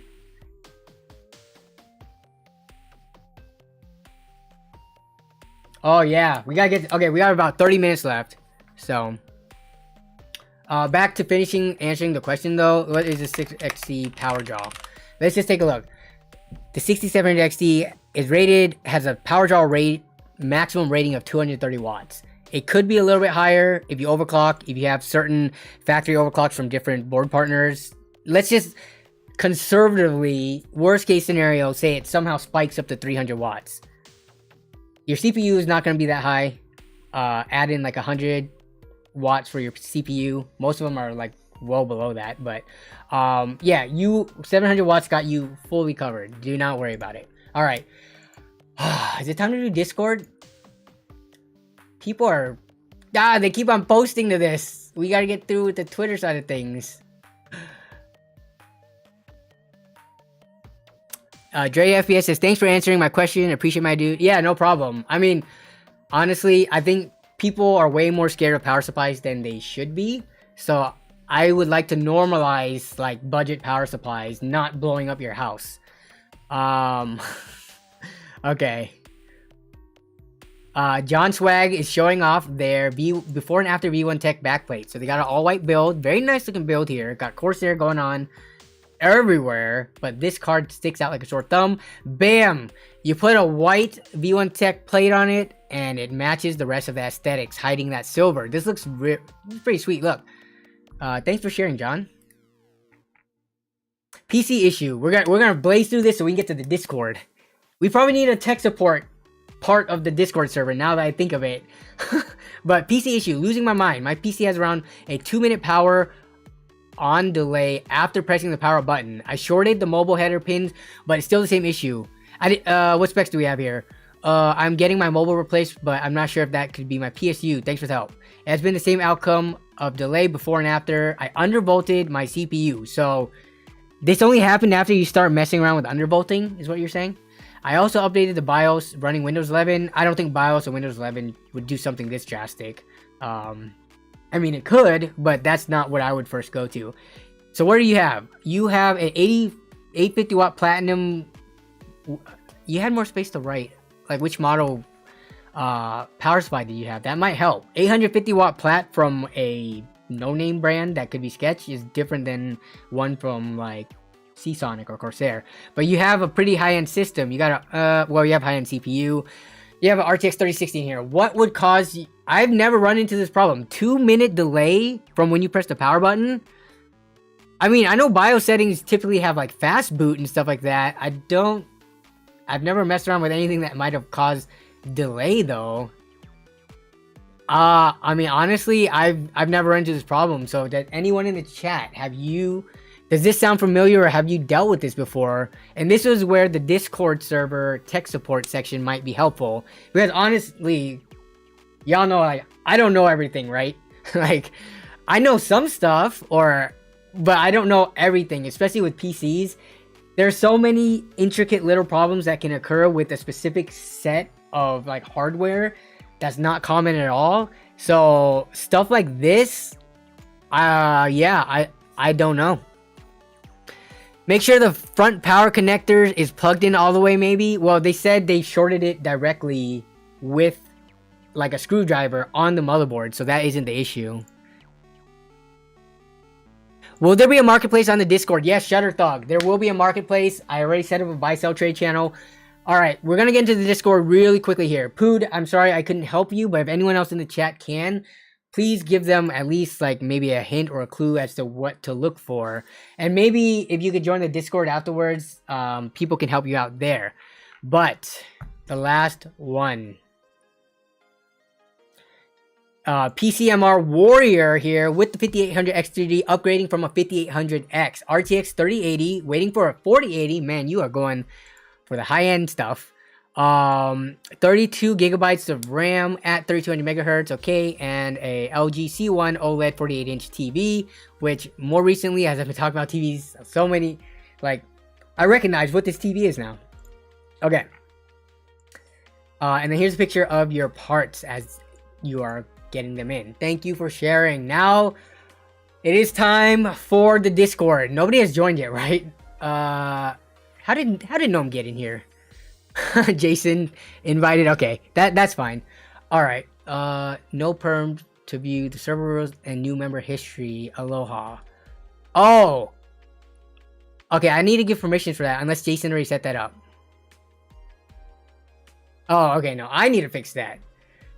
All right. So we are going to the server. Let me make sure I'm good here in terms of. Okay, nothing. Okay. So this is the Nerd on a Budget Discord server. As you can see, we do have some of the moderators set up already. We got Jason Whitmer here, Christopher Coonan, aka Dr. Coonan. We got Gnome in here already. And then Jucifer from the chat, because he's one of the real, the WoW buddies, or not WoW buddies, but the Texas Gaming Landing Crew buddies. And then Kevin Ngo. Kevin, I don't know if you want to put your last name on here. Maybe people are just going to know you as Kevin. Actually, no, just leave it as Kevin. They will know who you are over time. But apparently, I need to set history for these different things. Okay, so I'm going to send out the invite now. Let me invite people. I'm going to set it. I'm setting it to a 30-minute limit. We're only gonna have people join as I let them in or as other mods let them in. So I'm gonna copy this. Texas Land Crew ain't got nothing on the Losters, indeed. I just love, Isaac, how you know all the inside jokes. You are a true LAN party watcher. I appreciate that. Alright, let's go. Invite link to the Discord. And I will update some of the stuff that I need to update. Uh-oh. Okay. Kevin, I saw your message too late. It's okay. It's fine. I think we have a limited number of viewers from the server, the Discord anyways, and 30 minutes is a pretty good cap. It'll run till basically the end of stream. Alright, let's just see. Oh my goodness. The numbers have popped up pretty quickly. Yo, first of all, shout out to all the people who are joining. But let's talk about this Discord server real quick. We got, and y'all, you guys all have the ability to change your nicknames in the server. It would be really helpful for me if you change your nickname to what your YouTube display name is, because then I will know who you are, because otherwise I'm going to treat you as two different people and I'm not going to be able to remember two identities of every single person. So please, you should have the ability to set your nickname. Feel free to set it to the YouTube one. Just makes my life easier. It's only server specific. It won't change it for your other servers. But back to the Discord side of things. So we have the server rules here. Apparently I messed up. I did not make it so that everybody can see server history. I will change that. Give me 1 second. Actually, let me see if I can change that now. Let me change roles. Server settings, roles. What are most people here? What roles do people have? Like the default stuff. Oh wait, no, here we go. I need to go to the server rules, edit channel, permissions to view. Sorry. As y'all probably know, I'm a Discord noob.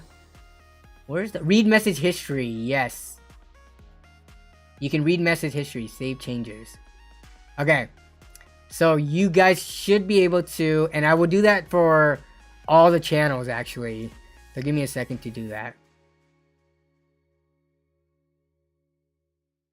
View message history.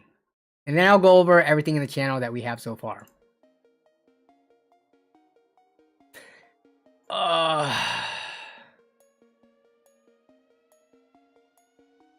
So let me... Man, can I not just do this for every channel? I'm so slow and bad at Discord. Give me 1 second. History. I have to do it for every single channel, it looks like. So we do have a deals channel, which I'm very excited about.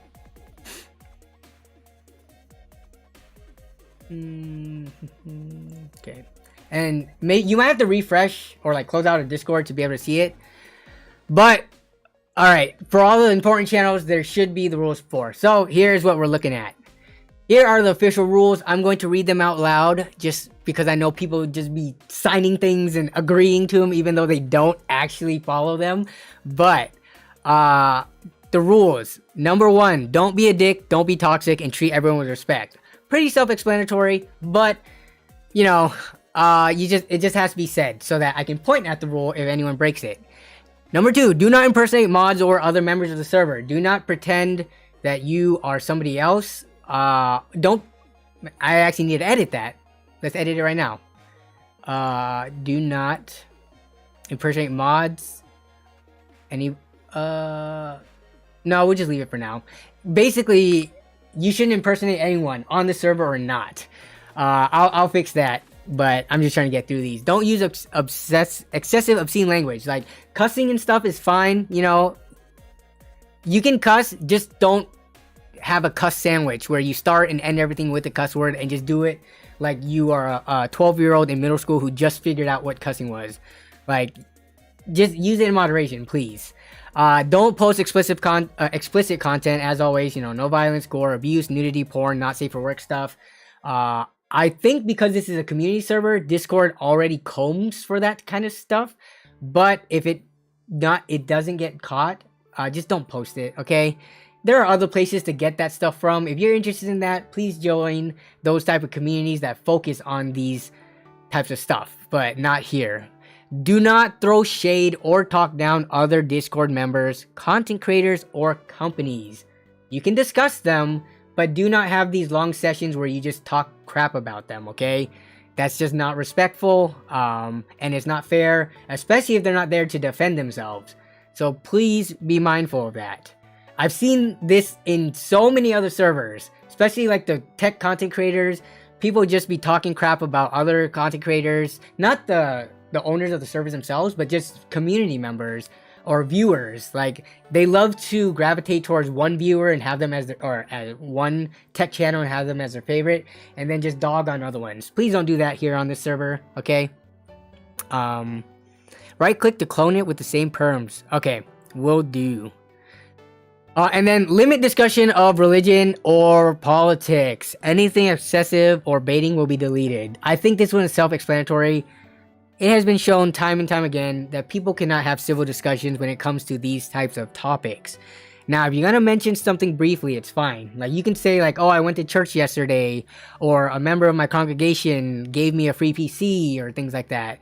But please do not get into heated debates about religion or politics. Like, I have never seen it successfully work out where those things were excessively talked about on another server and it worked out. It always results in name calling, people getting offended, things like that. Just avoid it, alright? And if anything else, use discretion and common sense. Everything can be considered gray area, but ultimately, the mods will decide what is okay. Me and the mods will decide what is okay and what is not, and what people will be banned for. So don't try to push buttons. I've seen it. See, this is why I'm so hesitant for the Discord server, but because right now we only have like 40 members, it's mostly people in the community, it should work out. But a lot of I've seen in other servers, people try to push a mod's buttons. When a mod tells you to stop doing something or stop talking about that, don't try to skirt around the rules and try to, like, you know, try to get on their nerves and be like, oh, I'm not doing that, I was meaning this. No, just shut down the conversation and move on. Like, you're just being annoying at that point. I don't think, just based on what I've seen in the stream conversations, most of the people who have the invite link right now should be fine. But as the server grows, that could be a problem. So that's why I wanted to cover it. Yeah. Oh, Extreme Zone 987. Why do they want me to verify my cell phone? What's the point of that?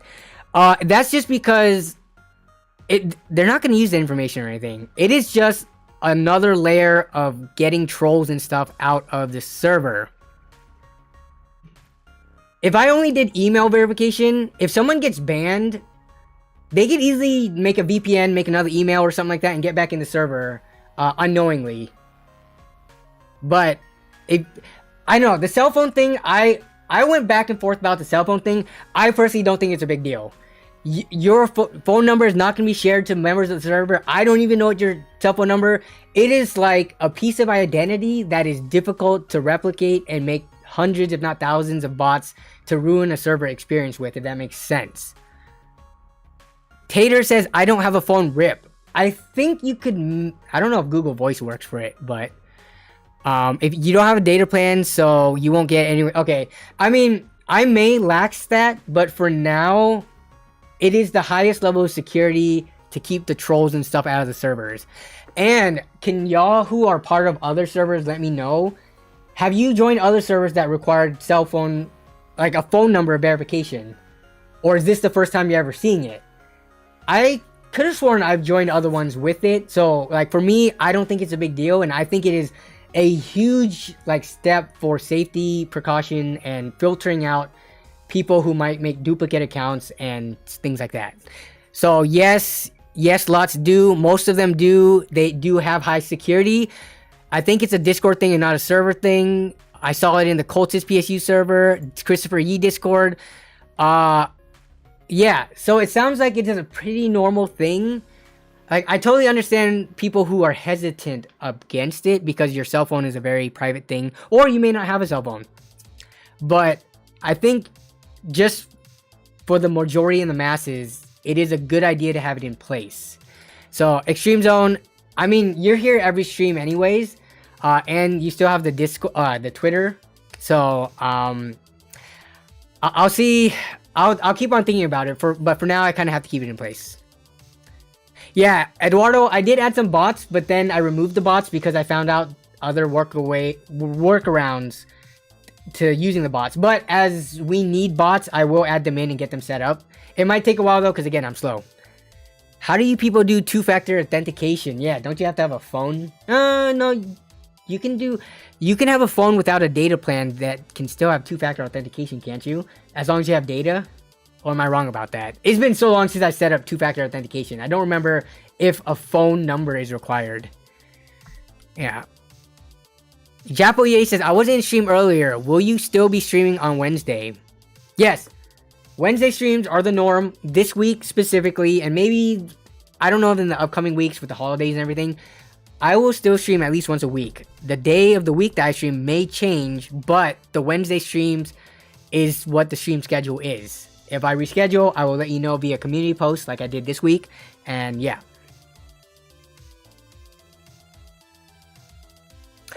Okay, let's get back to the Discord server. I have like 15 minutes left.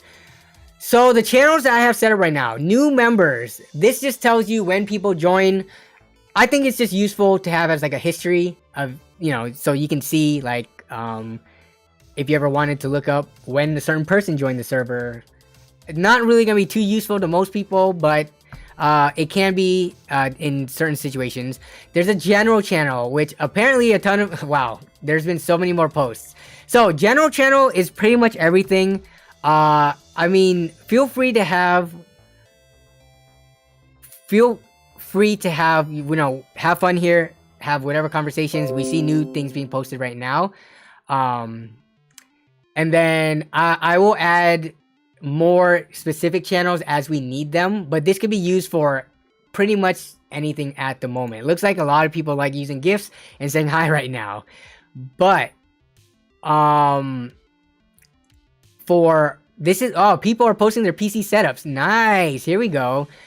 So this is the PC setup showcase channel. This is where you can post, if you have videos, feel free to post the video of your setup, or if you just have pictures of them, up here it just says show off your builds and or setups. So I know the naming is kind of weird because it says PC setup, but it could be PCs alone or like your PC desk setup.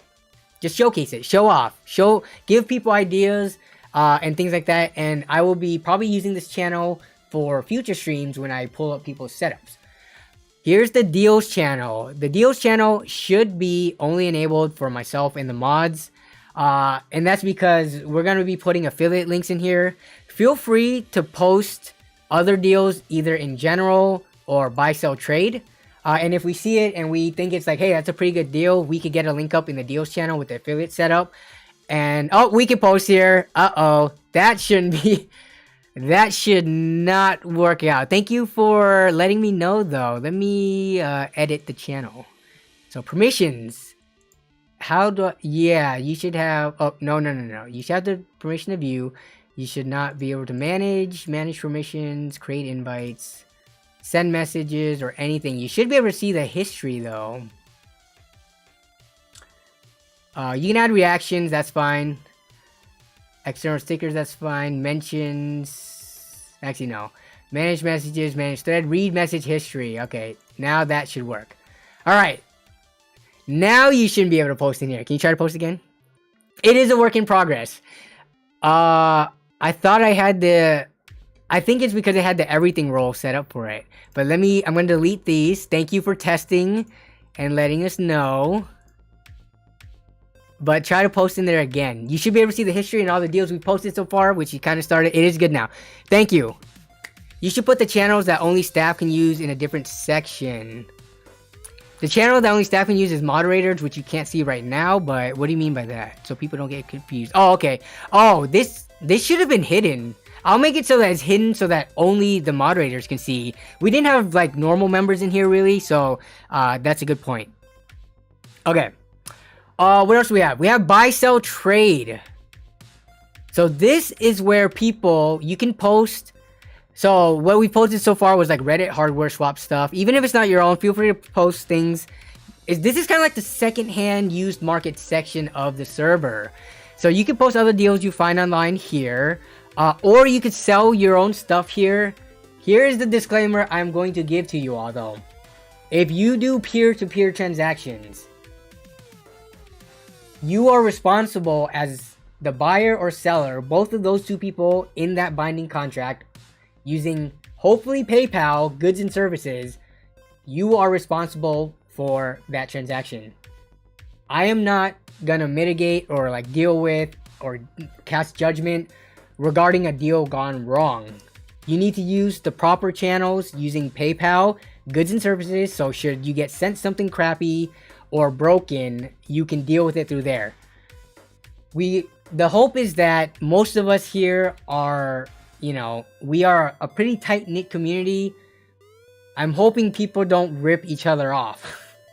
But with all things online, there is a chance that could happen. So use discretion as if you were not on the Nerd on a Budget Discord server. Use discretion as if you were using hardware swap or eBay or anything else with things.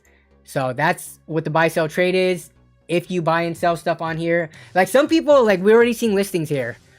We do have someone posting stuff they're selling through Java, which is perfect because then you will go through Java. But if you set up like private messaging each other and set up trading PayPal email accounts so that you can buy and sell stuff, be very careful. That's all I'm going to say. If you read the description up here, if you click up here, it says buy, sell, trade.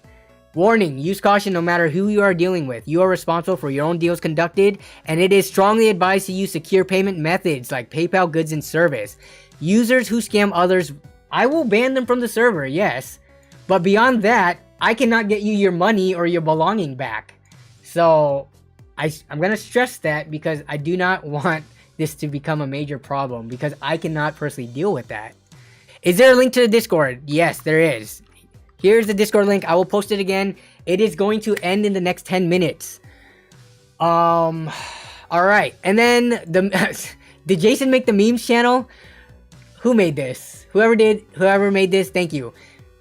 If if you feel free to make specific nerd on a budget memes, whether it be from screenshots or video screenshots of my face, I will pull them up every stream if you guys do that. Just make sure once you post it, tag it with like hashtag no meme or something like that. Here, let me see if I can write can I write a description for this? How did I do that? Edit channel. Thank you to the mods, whoever is setting up the channels. Use hashtag no meme so I can see it and feature it on the stream. Okay. Save changes. So yeah. So if you use no memes and it is specifically for like something related to me, then that works. Spicy ads. Okay, I need to check this out later. But yeah, you can put whatever here. All right. So that is the Discord server, I think. And for now, the voice channel, I need to move my face. Is my face main face cam? I need to unlock. Okay. All right. You see this right here?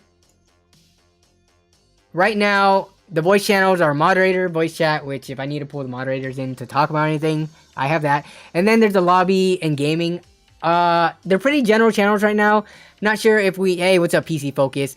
Popping in there. But if we need more channels, then I can add more. Just let me know in general chat or tag a mod and stuff, and they can tell me if I don't see it. People are just popping in here. Okay. So we do have a decent amount of activity so far. We have 50 people in the server, which again, my goal of this is not to grow this rapidly to the point where I can't control, like I lose control of it and something potentially goes wrong. The goal is to grow slowly week after week, and then eventually I will promote this in the videos so that we can get a bigger influx of people coming in. But for a while, let's just keep it to the people who watch the streams.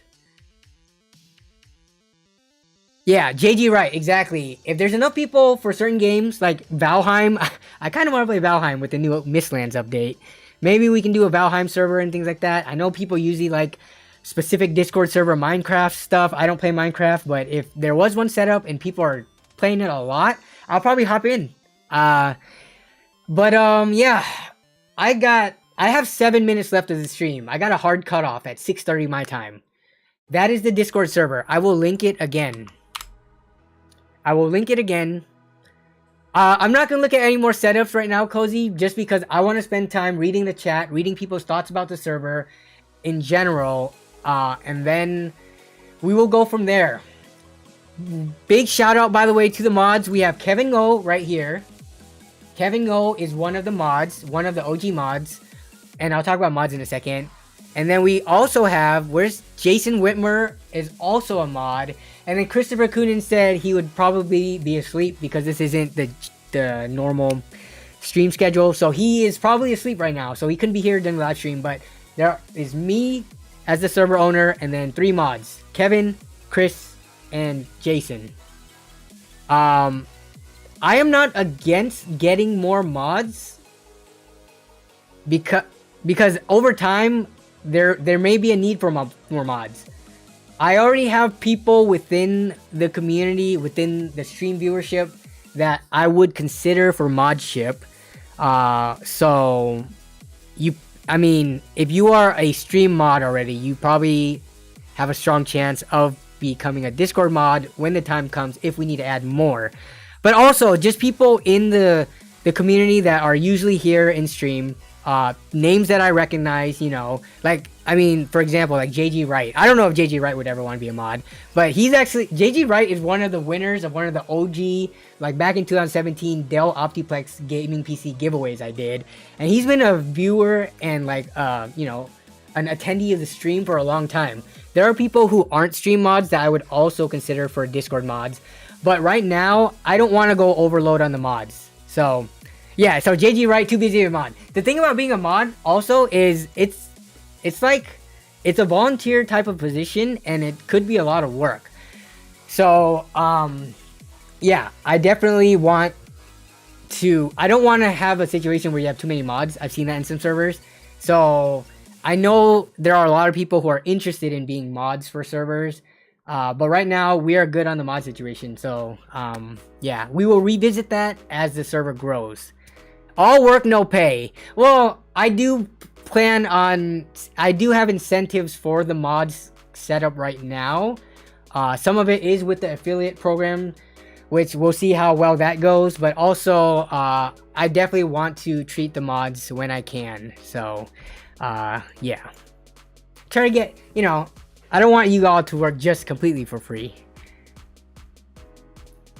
Mods have ban quotas now. If all things go well, there will be no banning of people in the server, honestly. I really hope we can get to the point where the people who are joining are, you know, like people who can contribute back to the conversation and not be trolls.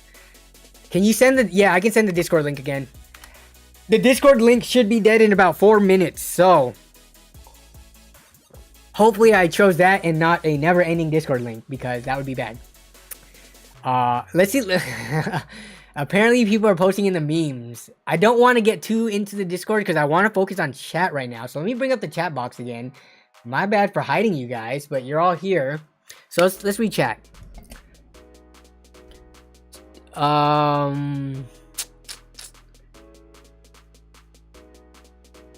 Yeah, are there such thing as shadow mods? I need to be brought up to speed as to what those are.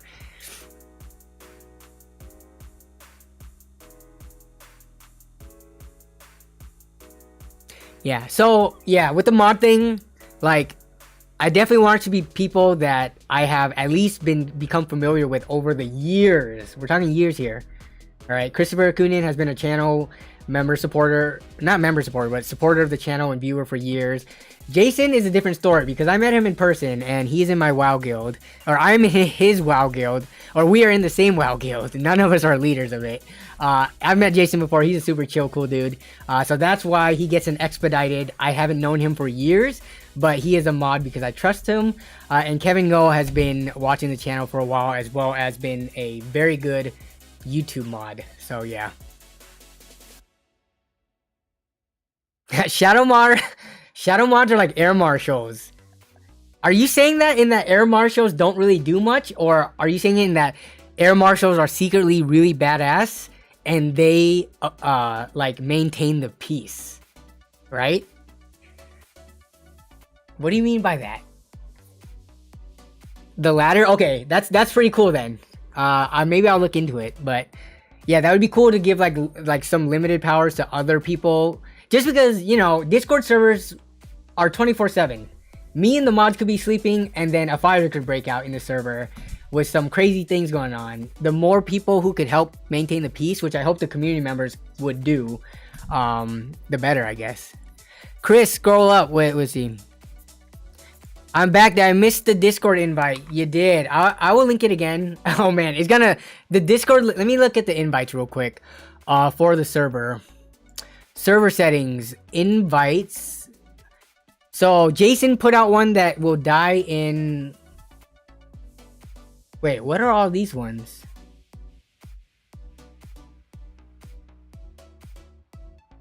I set out one to the moderators. No, that one needs to go away.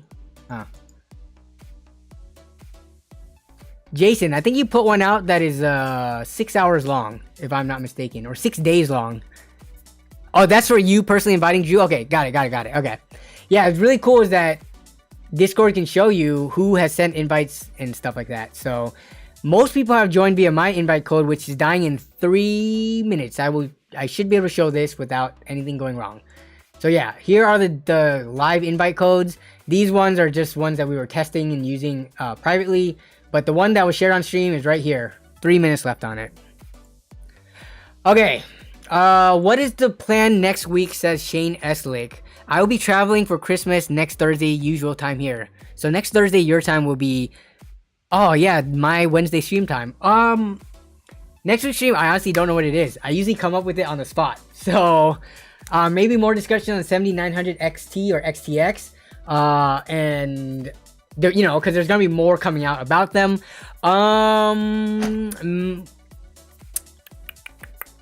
Maybe a PC build, maybe. Yeah, we'll see.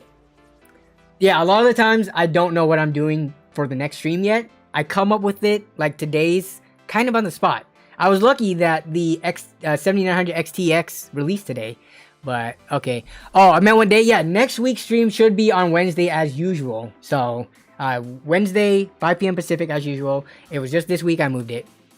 Milk crate build PC. I need to get the milk crate first and the parts for it. But that will be an upcoming video for sure.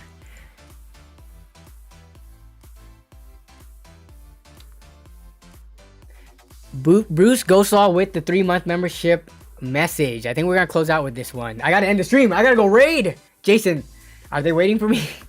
I recently upgraded my gaming laptop. Last one for Bruce Ghoslaw with the membership message. Upgraded the laptop to 32 GB RAMs that I had many issues. I'm giving my gaming PC to my brother. What are your thoughts on the upgrade? 32 GB seems a little bit overkill depending on what you're doing, but upgrading your laptop to 32 gigs, you should be set for the rest of the life of that laptop. But very kind of you to give your gaming PC to your brother. Congrats on the new laptop, by the way. All right, it is time to end the stream. Thank you for, as always, making this a successful stream. To everyone who joined the Discord server, let's have fun with it. I'm gonna try to pop in there as often as I can, but of course, it is about the community. It is about you all interacting with each other. I have limited time, but hopefully I can be in there enough to make it worth your while. But yeah, thank you again to the mods, both in the stream side of things and Discord side of things, for just helping maintain the peace overall. Thank you to all the viewers for just supporting, you know, everything that I do here on the stream, in the videos, and now on the new Discord server. I think it's a successful so far. You know, 50 people, the core audience that are very interactive with each other. I think this is gonna be good. So be on the lookout for that $300 budget PC build with this sketchy power supply in it. That will be dropping on Wednesday, and then I will see you in the stream next week after that. So have a great rest of the week, everybody. I know it's Monday, kind of sucks, but hopefully this brightens up the start of your week. I'm gonna go raid now, so y'all take care. Bye bye.